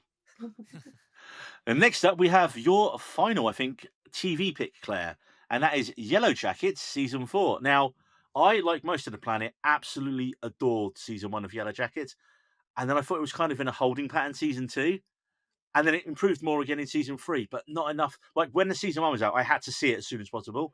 Season 2, I was like, meh. And then season 3, I was the same. I was like, oh yeah, I've got to catch up on it. See, I'm still Yellow Jackets Friday is my life. I am there every Friday. I literally will like make sure I don't have a meeting so I can sit down at 10 o'clock and watch Yellow Jackets. Wow. We were flying somewhere on a Friday morning, and I was like, I'm gonna have to download it, and I don't want to watch it on my phone, but I have to watch it on my phone because we were going to like a family christening. So I was like, there won't be another time. Yellow Jackets Friday is very important to me, but I completely agree with you. I've actually been recently rewatching it because when season 3 was out, I was watching it every Friday, and my partner was often happened to be here and would just be walking in and out, and he'd be like, "What is this show?" And he'd never seen any of it, and then he wasn't here on a really vital, important episode that then I was like, "You can't watch it anymore because now, like, if you ever want to watch it, it will destroy it for you." So we've Oh. recently rewatched season 1 and 2, and we're going to start season 3 shortly. Season 1's amazing. Yeah. Season 2, adult storyline, fucking hot mess. What the hell are you doing? I actually think season 3 was worse. I Oh. feel like for the adult storyline, they just threw it all away, and I think they don't know what they're doing. I think I think they'd not thought through that part. The teenage storyline. I was just going to say, Jose, Luke, have either of you watched Yellow Jackets? No, but it's on No. my to-do list, honestly. So it's a split storyline. So it's about a group of survivors in, I believe it's 1996, whose plane is female sports team teenagers. Their plane crashes somewhere in the Canadian wilderness, and they are lost in the wilderness for, I believe it's 18 months, and it's about how they survive. So the storyline is split between them literally from the plane crash and then modern day 4 of the survivors being middle-aged women, and they start being targeted based on secrets that they have kept hidden Oh, it from sounds what like Lost happened. in a way. It's very, very Lost. very influenced by Yeah. Lost. The writers have said Lost was their favourite TV show. Nice. It has all of the pitfalls that Lost had, in that some days, some episodes are really supernatural, and some are like, no, this is happening. You're like, is it a demon or is it Oh. insanity? And I Ooh. still don't know, and no one knows. And they are toying with that idea. And then they're all in purgatory at the end. Exactly. But I think the issue, like, because I agree, it's not held up, but the best, like, even the worst episodes of Yellow Jackets are still better than most of the TV that is currently coming out. And I'm talking about returning series, not limited series. I just think that TV is a mess right now, and I just enjoy watching my friends on the TV. I want to see my characters come back and do things. Honestly, as well, the needle drops in it, like, because it's the 90s. So you got Offspring come out and play like a prom Oh. scene. I was like, perfect. You had Snow Informer in it, which is like one of the greatest one-hit wonder songs of all Informer. time. You had The Smashing music Pumpkins. is so great. I was like, oh, Jose is all my music. Like in the 90s stuff, I was like I've got the Yellow Jackets playlist like all saved on my But stuff. so it's not actually been confirmed. The season 4 has now been confirmed as the last season, which I think will be a positive, in that I think it will give them the opportunity to wrap it up properly. It's not because it's starting filming January 2026. I'm hoping it will air at the end of 2026. That's not even been confirmed. But I think where it's the last series, they've got to keep momentum up. So I think they've got to get it out. Also, it really launched the careers of all the younger cast in it. Yeah. Like Ella Purnell, boom, she's off in Fallout now and everything. Yeah. Also, what was her other show on Sky that was brilliant? Sweet Sweet Pea, that Pea. was really good. Yeah. Sophie Thatcher as well came out, and I look she's forward massive. to it ending so that someone can do a mega cut where they just cut out all the adult timeline and just give us the teen timeline. Because and that's also the issue with it. It's that they're 10 episode seasons that should be 24 episodes because there's so much story to tell and they don't have the time. And then within that, it's 10 episodes that are split between 2 timelines. So really, you're only getting 5 episodes of content of a storyline, and they just need more time. So I'm hoping that they'll give them a couple extra episodes. And I just hope, even if they don't stick the landing with the adult storyline, which I don't know if they will, It's killing a pit. I'm just interested in seeing my girlies getting off the island. Like, I love them. I'm there. And I just love seeing women being violent. I also think the casting is superb. Like for the younger Anya, you could never, like, the casting of the older actresses for the younger ones is so spot on. You're like, well, of course that's that actress, Melanie Linsky. Yeah. She is deranged in it. She is so good, and you Yeah, but forget how we amazing buried the she is. lead. It is a cannibal show. There's a great. lot of cannibalism. Yeah, people Oh. may have been eaten in certain Oh. places. The first episode of the first season kind of starts off with this montage of crazy shit happening, and then Yeah. you know you're building towards that throughout the first Yeah. season. But also, what's really clever is where you've got all these girls who are the survivors in when they crashed in the past. If you haven't seen that character in the present, they could always just turn up in the present. Yeah, So there's they always that: are never they alive? Are confirm they dead? who's dead or not dead, Yeah. which is great. Little bit cheating, but great. Yeah. And like, there's a famous one was a character was meant to die, but she turned out to be a fan favorite, and they were like, "Oh shit, we can't kill her now." Ha- And so then they kept her alive and then brought her adult into the main timeline. But I And think that's not a that, spoiler, Jose, because they're all female characters yeah, generally. Yeah. but it Very You has good. don't been. know. Their downfall was that they got too into the fan service. The first season was Mm. so beloved that they then started doing what the fans wanted, and it turns out fans aren't great writers. So I'm Oh. hoping for the final season they just go back to their original plans and we get a great ending and we see some amazing violent fights and just brilliant. Cannibalism. Wow. Yeah. We are now moving into, I did kind of lie when I said there was no order to start. We are now getting into the films that we expect to be the really big films of the year in terms Yes. of box office, in terms of critical reviews. And first up, we have a film that was on my list. It was on your Yes. list, Jose. It was on Luke's list. It was Yep. on David's list as well. So all of our lists, except Claire's. It's the man list. It's Yeah. the man list. To The be fair, man it is the man list. list, yes. And honestly, you cannot craft a potential blockbuster in a lab better than this film for men. I would completely agree. Yeah. It's based on the book by Andy Weir, the author of The Martian, screenplay by Drew Goddard, directed by Phil Lord and Chris Miller, and it stars Ryan Gosling in a sci-fi film that, again, I hadn't read the book, I didn't know anything about it until I saw the trailer, and I thought, this sounds a little bit like Interstellar. As I So saw I the need to trailer. preface the only reason this is not in my list, because that sounds like catnip to me, is that I've managed to so far avoid the trailer, and I want to go Right, as long as Jose? possible No without. mentionings of what Have happens in you the read the trailer. Don't- book? I was No, about to I say. don't know. I don't know anything about it other than I keep hearing Go people in be like, blind. "Can't wait for it! Can't wait for it! Yeah. Can't wait for it!" Yes, go Yeah. in blind. Yeah, and that's what I'm trying to do. Which is why I didn't want to put it on my list because I didn't want to have to watch the trailer to discuss And it. it's funny because Yeah, the fair trailer enough. does a pretty good job of portraying things, but it does give away aspects that you do not want to. You want to be surprised in the movie, Yeah. so stay away. You've done the right So I'm thing. just neutered your entire conversation then, yeah? That's But- fine. but though, I that's- do recommend. Well, no, though, we weren't really going to talk about that, to be fair. if were you we? are I mean, interested, read the book. If you're interested before the film comes out, read it because the book is just Honestly, so good. the audiobook version is also really well narrated, and there's elements in the book that lend well towards the audiobook version as well. all right. Well, we can skip past that a little bit because, like you say, Yeah. Sorry. also we got plenty of things. So next up, Claire, is one of your picks, and I kind of feel sorry for The Rock. Like he tanked at DC, and even his best acting moments in The Smashing Machine died at the box office, and all the buzz around that seems to have dropped off for him again as well now. So he's due a hit again, and I don't think you can get more of a nailed-on hit and a sure thing if you're The Rock than another Jumanji film. This is the third film with these characters, but also it's technically the fourth film Yeah, and after I the believe original. one of the actors posted a picture of the script and it says Jumanji 4 on the script. I think that will Oh. only be the working title because Yeah, neither of the new Hmm. ones are called Jumanji 2 or Jumanji 3. They're called Yeah, like yeah. Jumanji. Something I can't even something. remember now. Well, I was going to say, is it even potentially the fifth film? Because in the Jumanji verse, because you had the side call Zafura, which was also directed by Johnny Fabs back in the day. Hmm. But yeah, they seem to be ignoring that. But the working title of the script is Jumanji 4. And this is due out December 11th. So but right time they- for Christmas. I don't know if they hid. So they announced this November 2025. They took a picture of the four of them with their scripts. So they're only just about to start filming, supposedly. Maybe they've been hiding it and they were just waiting to see if he got his Oscar before announcing it. I don't know.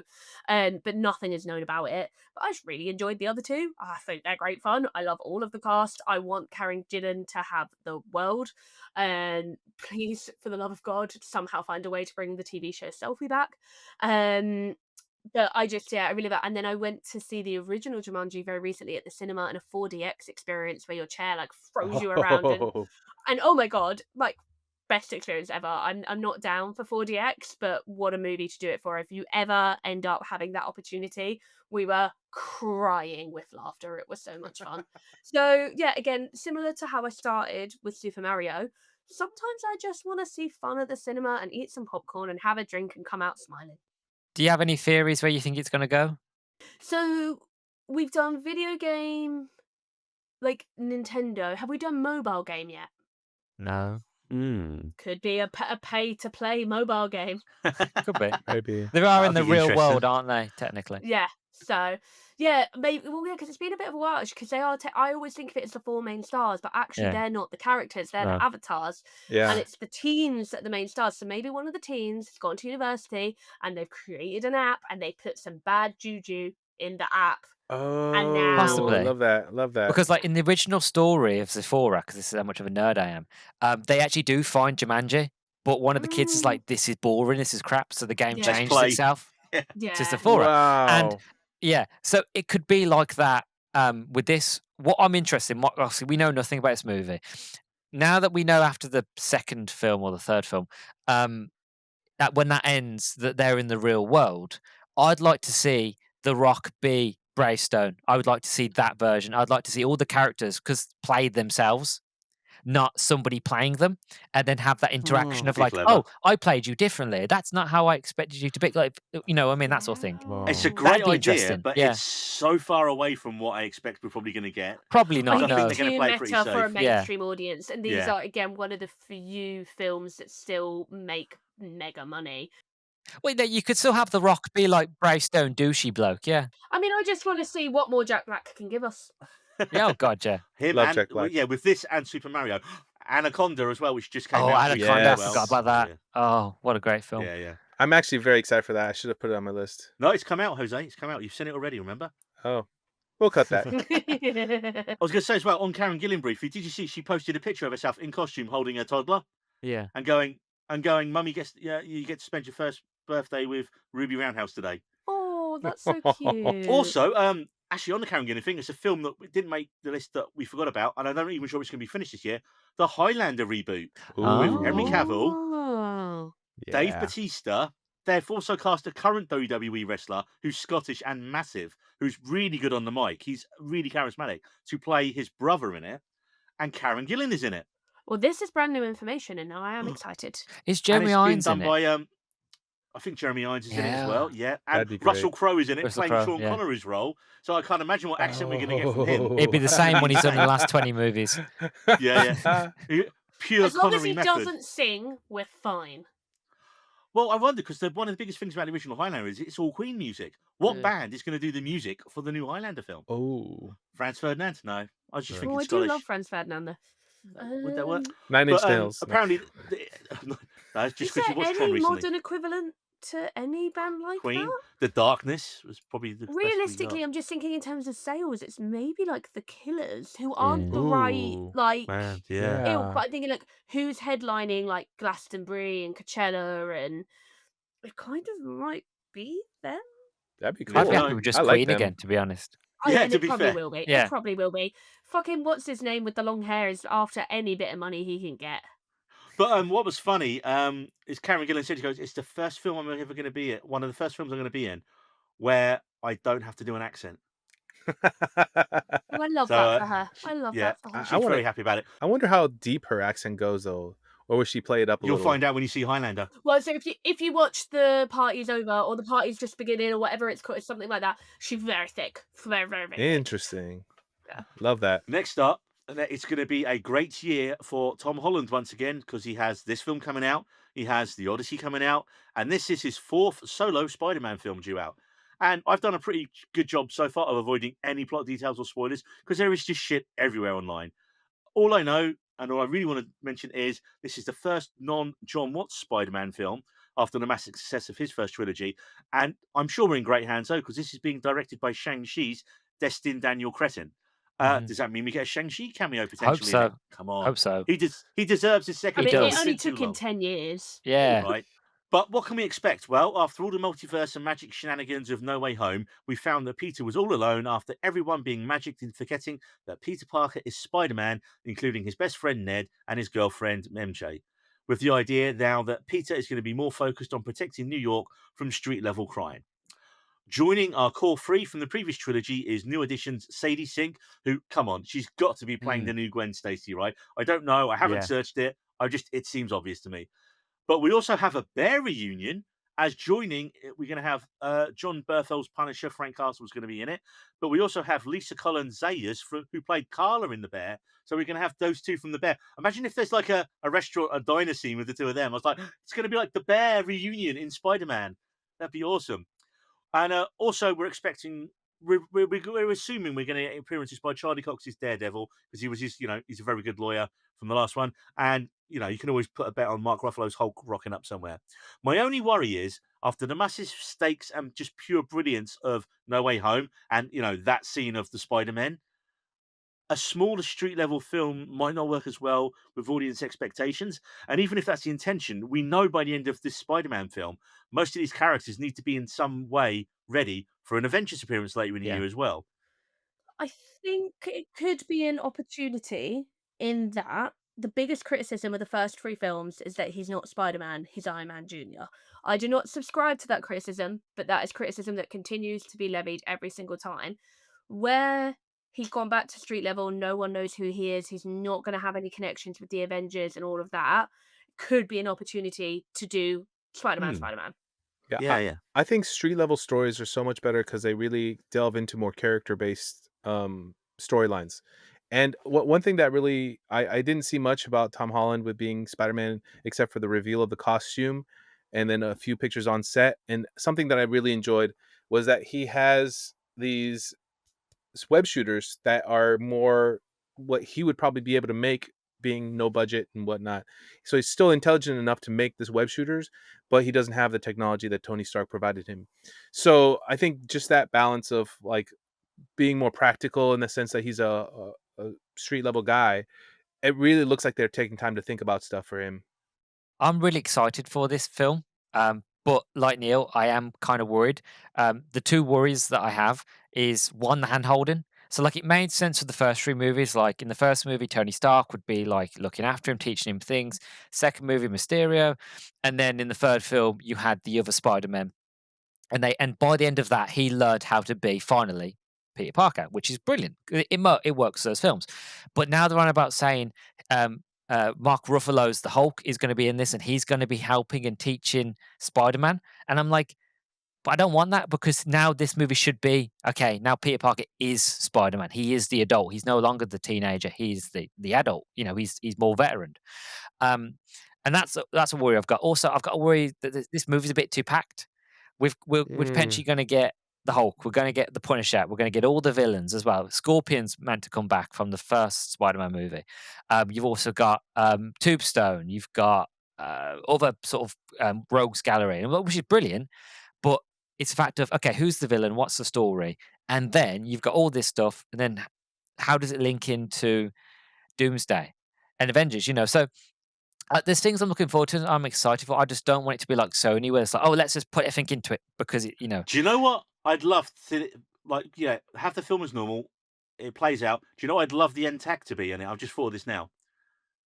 Doom turns up looking like Iron Man, and yeah, he's like Tony, and then it's not, and But then yeah. that's the that's cut. that's what everyone's expecting it to be. Like that's what since Robert Downey Jr. was announced, everyone's like, okay, so the scene is going to be really cute but really obvious because it's going to be Tom Holland doing his best, Mr. Stark, you're alive, It's and like then who's him being like, Stark? "Rrr," which Gee. it will work because Tom Holland is an adorable little puppy boy. Yeah. But you can see where they're going. Yeah, but you don't mind when it makes sense narratively as well. Yeah. Yeah, that's it. Because we've only seen Doom at the end of Fantastic Yeah, we Four, saw his and hand. it's just a mask. It's not even him. Yeah. So yeah, One of the rumors, one of the theories after after Thunderbolts. Thunderbolts was Yeah. that when they see the ship, that's not actually the Fantastic Four in it. No, that's It's Doom. Doom having kidnapped I ha the Franklin. baby. It's funny. I do have a theory. I know we can cut this out if you want. After watching Fantastic Four and seeing the end credits, I do think that Doomsday is probably going to begin where that end credits ended, and it's going to be Doom stealing the baby, attacking the Fantastic Four, getting in the ship, going to our universe, and then it carries on with Thunderbolts, and then we get the rest of the film That potentially, could be interesting. or it could start with I'm assuming Spider-Man's out before Doomsday. yeah. Yeah, yeah, yeah. We're getting nothing in between. No, I I don't think think we there's a are. show. Spider-Man's 31st of July. You've got But so, Daredevil, and I think you've got the Punisher special. I think so it will be interesting then yeah. how they tie in Doomsday. Though they could continue it on, like you said, your theory would be great if that it's the Fantastic Four ship crash landing into modern day New York and Tony Stark gets out. That could be the last scene of Spider-Man of him going, Mr. Stark, and then doof. like him killing someone on the spot or something, and you're like, that's not the Ooh. Tony Stark you know. Don't know why we're all script writers all of a sudden. I apologize. No. We always have fun speculating when these things go, and also keep your theories going because there is not burying Lee, but there will be a certain film we'll be talking about in a little bit as well. Next up, I want to talk a film that was on my list and Claire's list. I fucking loved Ready or Not. So I only watched this again recently on last year's Halloween because I went to Cineworld, and this is a rant you've heard before, Jose, and I think you have as well, Luke. I went to Cineworld's classic secret Oh yeah. screaming Halloween film, Yeah. expecting an 80s classic, even a 90s classic. People were there wearing t-shirts from The Thing, Eddie Carpenter stuff. What did we get? We got fucking Terrifier Terrifier. 3, You a poor film man. that came out last year. You poor soul. I was at an event and we were waiting for our food to arrive, and I happened to turn on Twitter, and it was just every single fucking person with a Cineworld card Yeah. losing their shit. And I was like, I'm so glad I didn't go to that. For me, at least it wasn't a wasted trip because I went and saw Begonia beforehand and then rushed out of that. Literally, no time. Title card was just about to come up. I get in my seat, sit down. I'm literally the last person in the cinema. Sit down, got to get my drink out of my bag, and it says Terrify 3. Put my drink back in, get up, and I'm the first person out of there as well. Because Such a mess. I think the only thing that could have been worse, in my opinion, would be The Exorcist, because The Exorcist was showing at every single cinema in the world on Halloween night. So at least it wasn't The Exorcist. I feel like Cineworld showed it the year before because I'm certain I saw The Mm. Exorcist in the Cineworld last year. Yeah, I just feel like you can never do that as a secret screening because it's showing at every cinema. So like, do something different. But yeah, so I went home after this massive disappointment. Well, I went to Taco Bell first, then I went home and I watched Ready or Not again. And Great film. I was so angry and annoyed when I came out of there. Just that whole kind of weird Twitter rage. I was like, yeah, I'm angry as well.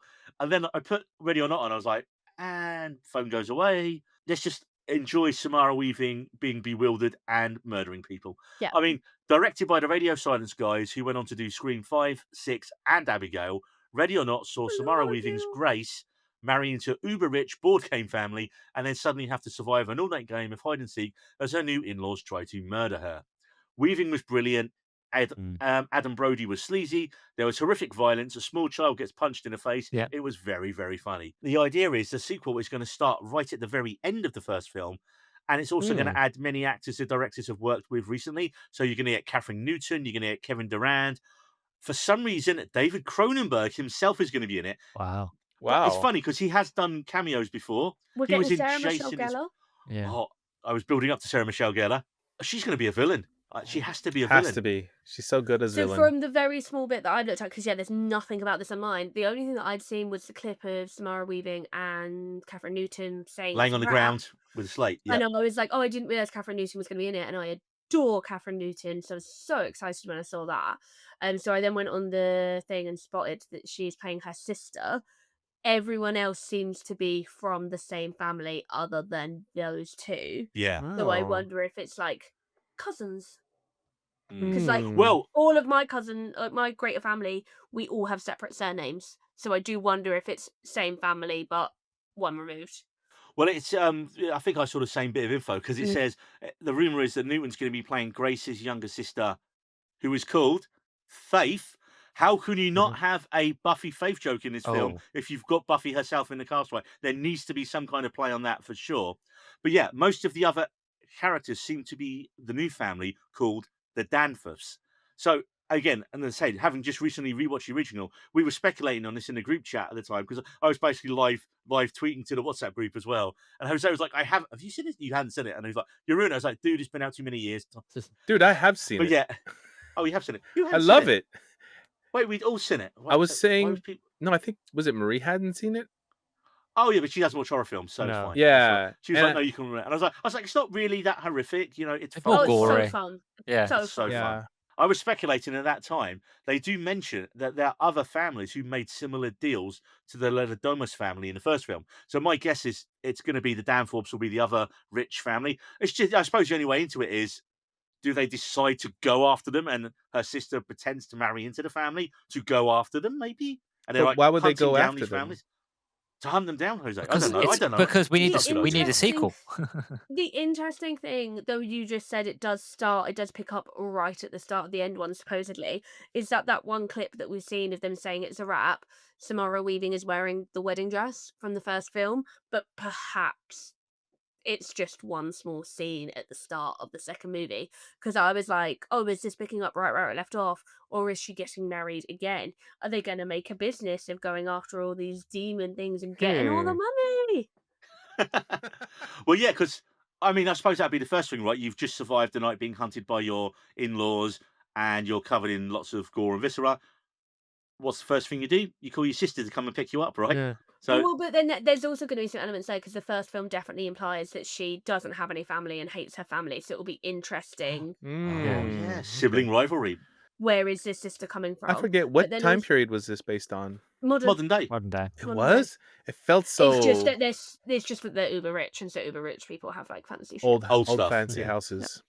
Okay. Yeah, I'm very much excited for this, and I believe it is due out April 10th, as I see at the minute. Boop, boop. Yes. Oh, yes, very yes, yes. soon. Can't wait for this. Right, we are down to our final two films, which means I might order a pizza. And we have a And special we've guest been to join joined us. by, is this Duke or Dracula? This is Duke. He's just been screaming outside the door, so I thought I would allow him in. This is Duke. And Duke's just a very needy baby.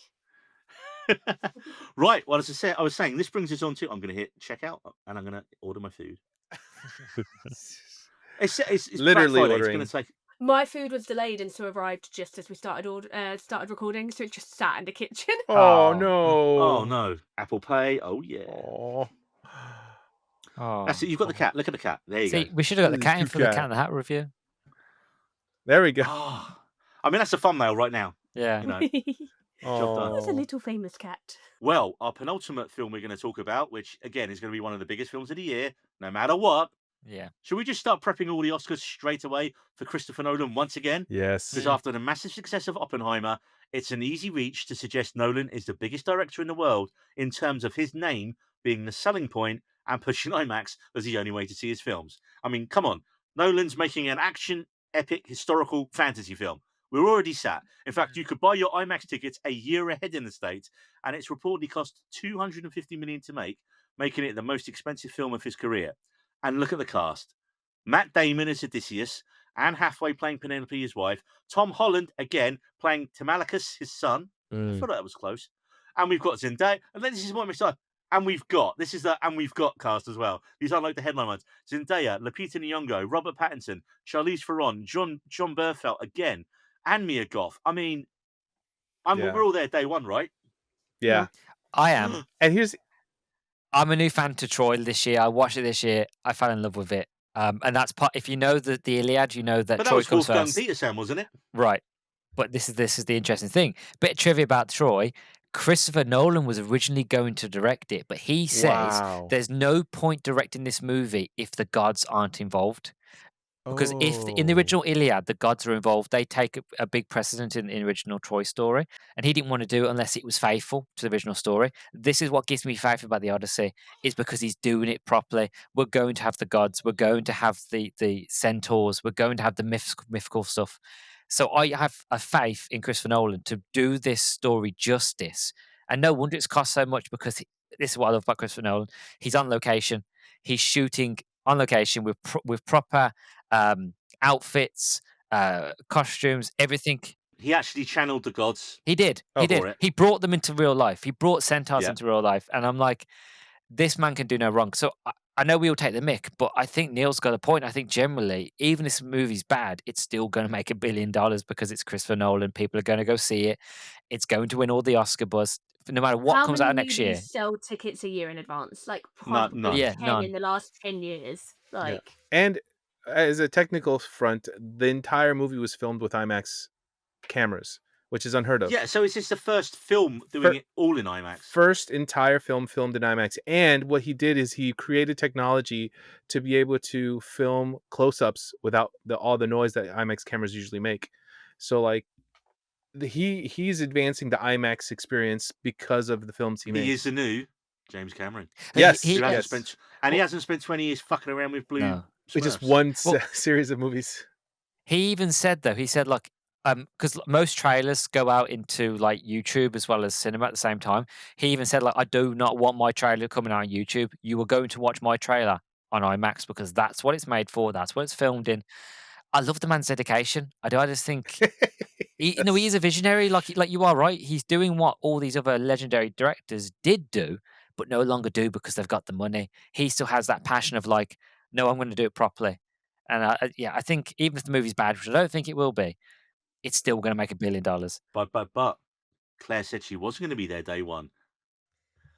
I'll be there eventually, but I don't like Nolan.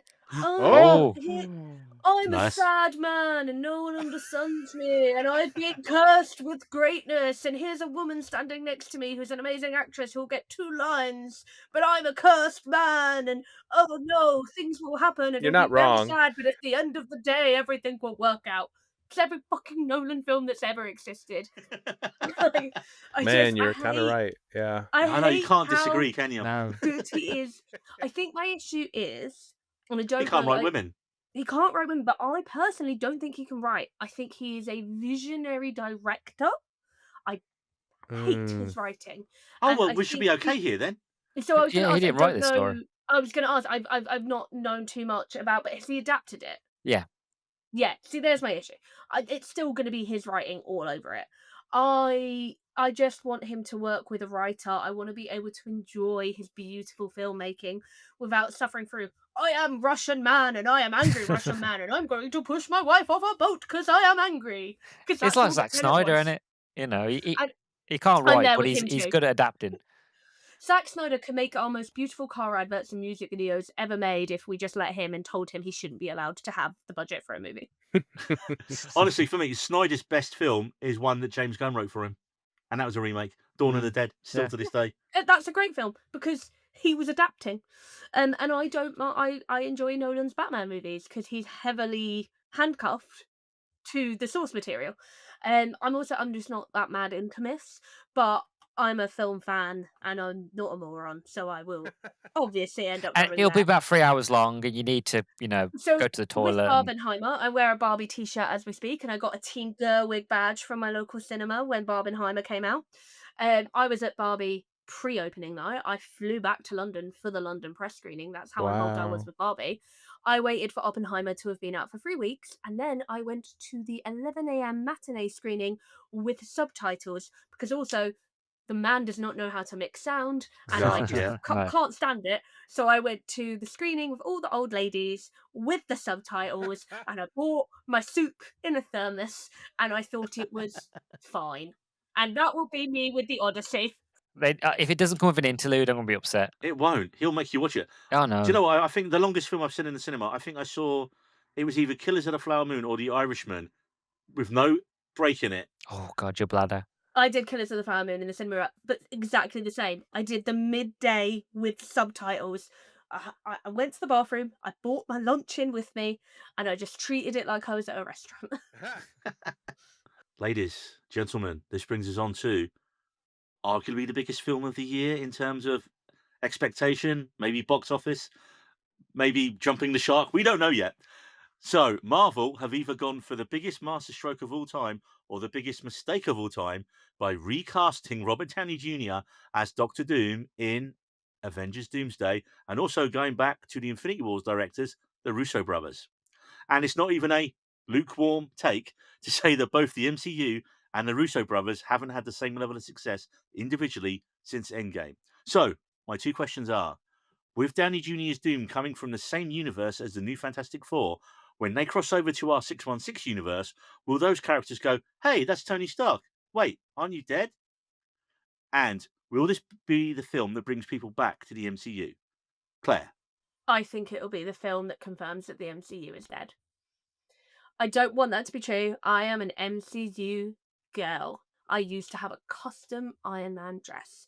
I used to teach. I was a film studies teacher as well as an English teacher. Superhero movies were the topic of the of the media studies GCSE exam for the whole time I was teaching. I've taught so many people about superhero movies. I am an MCU girl through and through. They did the impossible with Infinity War and Endgame, and it was brilliant, and it was the grand folly that paid off. And it is just so unfortunate that they both had not, that because they were working to that moment, they forgot to plan for the next. And then the pandemic combined with Disney Plus, combined with everything, just destroyed the few things that they did have planned. And then actors have moved on, actors have grown up. They thought they could do it again with Jonathan Majors, and then obviously the scandal broke. They pinned 8 years of storytelling on an almost unknown actor who needs the face to be recognizable, and they've had to throw that in the bin. They tried to create brand new characters, and it could have worked in that the new Avengers should have been Captain Marvel, Spider-Man, Black Panther, and like I think maybe a couple of others, maybe the Guardians and someone else.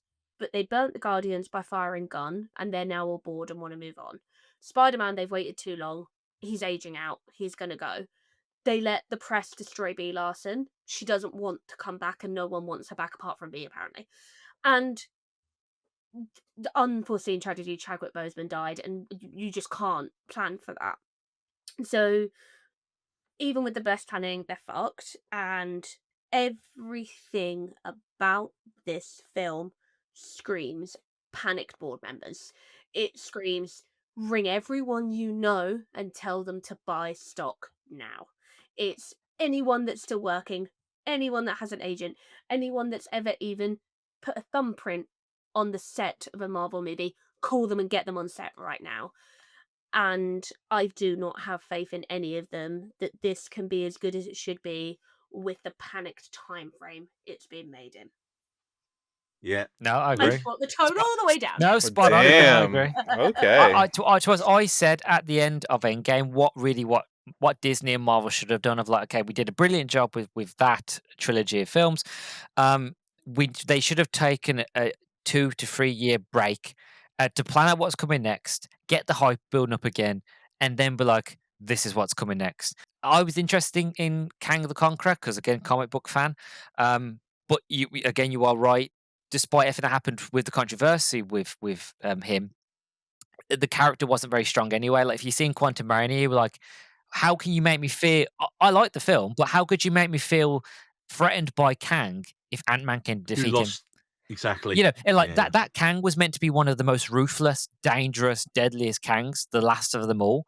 And also the weakest Ant-Man's ever been. He's hanging out with his kid. I love the Ant-Man movies. I love Catherine Newton. I love Paul Rudd. But like that was not a good Ant-Man movie because he's just like, And they ruined MODOK, which we don't talk Yeah. about. That still bothers me. Man, yeah. Am I not a douche? Jesus. Yes, she's still a douche.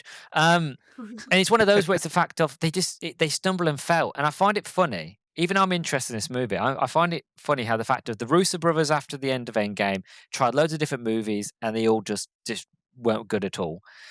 Same with Robert Downey. Grey man. Yeah, same Did with any Robert of Downey you suffer Jr. through Cherry? I Through know. what? Sorry? I didn't bother with Cherry was Cherry. an Oh, Apple Cherry. TV movie No. directed by No. them, starring Tom Holland. It was offensive. Yeah, no, it was bad, so I stayed away from it. But that's the thing is like even Robert Downey Jr. Every movie that he's done since has been terrible. When he said he was going to leave the MCU, Well, he did. He He got did. his Oscar. Oppenheimer. Well, He did Oppenheimer get was an all Oscar right. for Oppenheimer. Yeah, He wanted the Oscar. He got his Oscar, and now he's like, "Cool, got the Oscar. It's on the shelf. Give me back the money." and this is the thing. He's like the film The Judge. Did you ever seen the film The Judge? I've only It's- I heard didn't even about know it. there was a film It's called got The got Judge. Robert Downey Jr. in it. It's a brilliant movie. He made it after I think Iron Man 3 when he was like, I don't know if I want to come back or not. And brilliant movie. Nobody went to go see it. That failed. He did other few movies failed, like Doctor Dolittle and so on and so forth. I suffered through that one.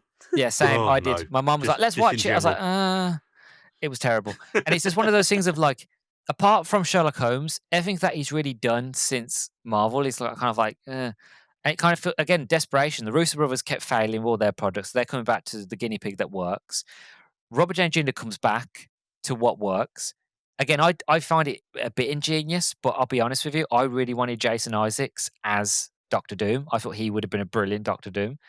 I'll watch it because I'm a Marvel fan, but I'm apprehensive of like, where's this going? Will they destroy my favorite character? You know who would have been a brilliant Doctor Doom, and you could have recast from earlier MCUs? I know Lee you're going to Pace. say. Oh no, I thought he was Lee going to say Pace. Mads Nicholson. Mads Nicholson would be good, but no, Yeah. Lee Pace. Yeah, Lee Pace. Because He's charismatic as well. He's very charismatic, Dr. Yeah. Doom, right? So That's with Doom. You need somebody who's charismatic, but you need also somebody who can switch on a dime. You can be like charming, but can also like I'll destroy you, and I will. again, watch Foundation people. Yeah, Like Lee Pace know. is just so good in it. I think Pace has been very sensible to avoid any MCU, though. I think he extracted himself very smartly. Because they've already announced that they're doing Secret Wars at the end of Doomsday. And again, I'm not going to spoil it for anybody who hasn't read that story, but there's a great chance at the end of Secret Wars to start again, and I feel like they should. And I know what you're talking about. My concern, I don't know how they're filming it. Like Doomsday is filming at the moment, and apparently is filming with no ending. They started filming before the script was finished, and they don't have it written. They're writing it as they're filming I it hate that. because of the casting issues. But it's insane. How can you especially when it's based off a comic book where there's a storyline? Like, I get rewriting it as you're filming based on people's availability, but surely you should have a first draft. But if this flops like Fantastic Four did, Did it in flop? terms of finance, Okay. financially, Financially, okay. it really did. Thunderbolts was a better movie in my opinion. Yeah, but Thunderbolts was the also best, yeah. financially, Thunderbolts Didn't do well. Didn't do well, no. Will they make Secret Wars? They have to. Yeah. They have Oh, to. I suppose it depends what contracts are signed, right? Yeah. Yeah, but the actors can't pull out. The studio can pull out if if they feel financially. That's my biggest interest in this, and why I say I think it could end. This is going to be the most expensive film ever made, and I don't know if it will make the money back, and what happens then. Doomsday for the MCU. I'm going to say I'm a little more optimistic. I'm not saying this is going to be a full blown, like there's a small percentage this is actually a successful movie, but I think if anything, because of Secret Wars, I think Doomsday is going to be more of a setup movie, which I'm not a fan of in general, but I think that it won't put so much pressure on itself in that respect. Like kind of like Infinity War, I honestly think it was better than Endgame. Well, the reason was with Infinity War was it was Thanos' story. We Yeah. got a villain origin story in the villain's film, which was brilliant. I think it's going to be the same with this. We're not going to have. It's going to with Doomsday, right? It's there in the title. So it's RDJ's film and everyone else's cameos on it. It's going to be his origin story, Yeah. So and then it leads to the big smash them up in the next one. He is still a draw. Like, I've been there since the start of Ally McBeal. Like, everyone loves him. Man, like, he's great. Yeah. I still have the Ally McBeal box set, but like it's in the living room. I forgot he was even on there. That's what surprised me. He's the reason the show failed, because he was her end game, and then he got arrested and went to jail, and they had to write him out in the middle of the last 2 episodes of the season. Oh man. And the episode was called The Proposal because he was meant to propose to her in the episode, but he was in jail. So they had him they wrote him out with a letter attached to a snowman, and then they had to completely rewrite the last 2 episodes and the whole next season. Oh wow. Why do I want to watch that now to know? I know. Same. But Robert he sings in it. He wears little like sexy geek glasses, and he sings at the piano. The Ally McBeal Robert, like, you can just watch a compilation on YouTube. Okay. If you like Robert Downey Jr., you've never seen his scenes in Ally McBeal, you are missing out. Wow. I think the simplest explanation, the simplest version, I think Claire nailed it at the start. It's money, people. But I think one of the most overall explanations of the MCU's decline is people put in 10 years and 22 films and got a cohesive story that built and built and built to this Endgame. And a large part of the fandom was like, that was amazing, we loved it, but also we're done now. Instead of looking at what made that successful and let's start another big story and work away and use what characters people say. They just sped off in so many.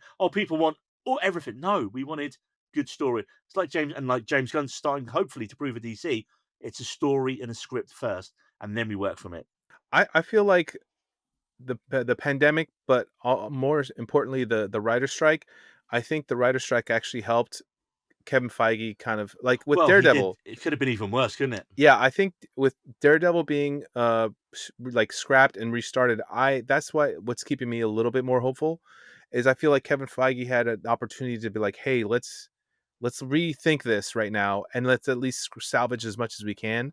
Because I mean, honestly, I started watching Marvel Zombies just a little while ago. It's really good. I missed it. I mean, I was like really surprised and I feel like that's one of the few shows that kind of picked up in a good way. And so I am still Hey, rooting Jose, for I the. still liked She-Hulk. Like I did No, I too, like honestly. She-Hulk. I love I She-Hulk. really She-Hulk. liked She-Hulk. But She-Hulk was good because it was its own thing. Yes, It was just 100%. It was. being its own. It was basically superhero Ally McBeal, wasn't it? Yeah. I mean, And what could be better? people were moaning, but like if you've read a She-Hulk comic, that is basically what they're like. Yeah, You know. they nailed it, spot on. And I was like, do people not realise this is a half-an-hour sitcom, but Yeah. with She-Hulk in it? Yeah, That's and- what it is. Which is what I wanted and what I expected. Yeah, and the Daredevil stuff, and Kevin at the end of it. Come on, it was brilliant. Yes. Oh, right then, that is us done for the first episode of We Needed Roads in 2026. I'd like to thank my guests here today. Claire, where can people find you on the socials? So you can find me on Twitter, Instagram, and now TikTok at Claire Ellen Hope, Claire with no I, and you can find W Rated at W Rated Pod, and on good podcast things. And if you want to join along and stuff with us, watch out for the February announced Razzies, where we will end up watching every single Razzie nominated film and podding about them all. Jose, where can people find you? You can find my personal Instagram at a Spanish Joe. I don't post very much, but so you want to see my photographs at Jose Lopez Photos. And then I don't have any wedding photos of Jennifer Lopez, but you can find my wedding photography at www.jlopezphotos.com. I love how you've read this out maybe 60, 70 times now, and you're always confused by the name of your own website. It's so bad. It's so bad. It's your name. It's just shortened version of my name. Do you think Jennifer Lopez is sending you bad vibes? 'Cause I think wants she the is, website? because I'm Yeah. running with She's- that joke, and it's Yeah. she's giving me She's bad like, "Fuck juju. you." It was Give a me that joke. I name. had to spoon feed Jose for about 3 months when he first joined the pod. See, me and Jose used to work together on cruise ships, and we worked together in Alaska the first time, and then out in Hong Kong. Hong Kong, and Yeah. Asia.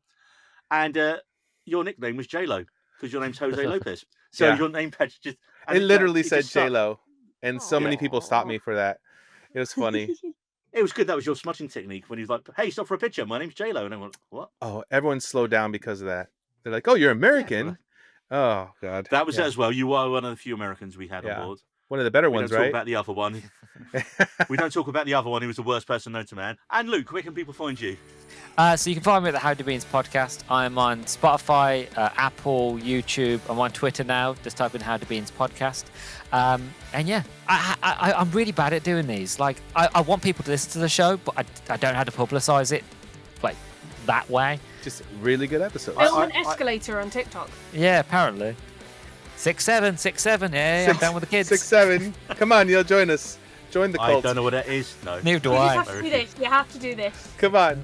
6'7", 6'7". If they're doing it in South Park, it must be funny, okay? And if you want more We Needed Roads nonsense, you can find us, well, everywhere. We're on Twitter at Needed Roads, Instagram and TikTok at We Needed Roads Podcast, and you can follow me personally at Neil_Gregory78 on Instagram and Threads, where it's generally podcast posts and pictures and videos from gigs and the cinema. We Needed Roads is available on all major podcast platforms. We'd love it if you subscribe to us on YouTube and gave us a follow on Spotify, where you can also see the full video episodes. And don't forget, once you've followed, subscribed, and added all our recommendations here to your must-see movies and shows list of 2026, leave us a comment letting us know what you are most excited for in 2026. We've been We Needed Roads, and we'll be back before you can say, but didn't you forget? We Needed Roads. What are you looking at?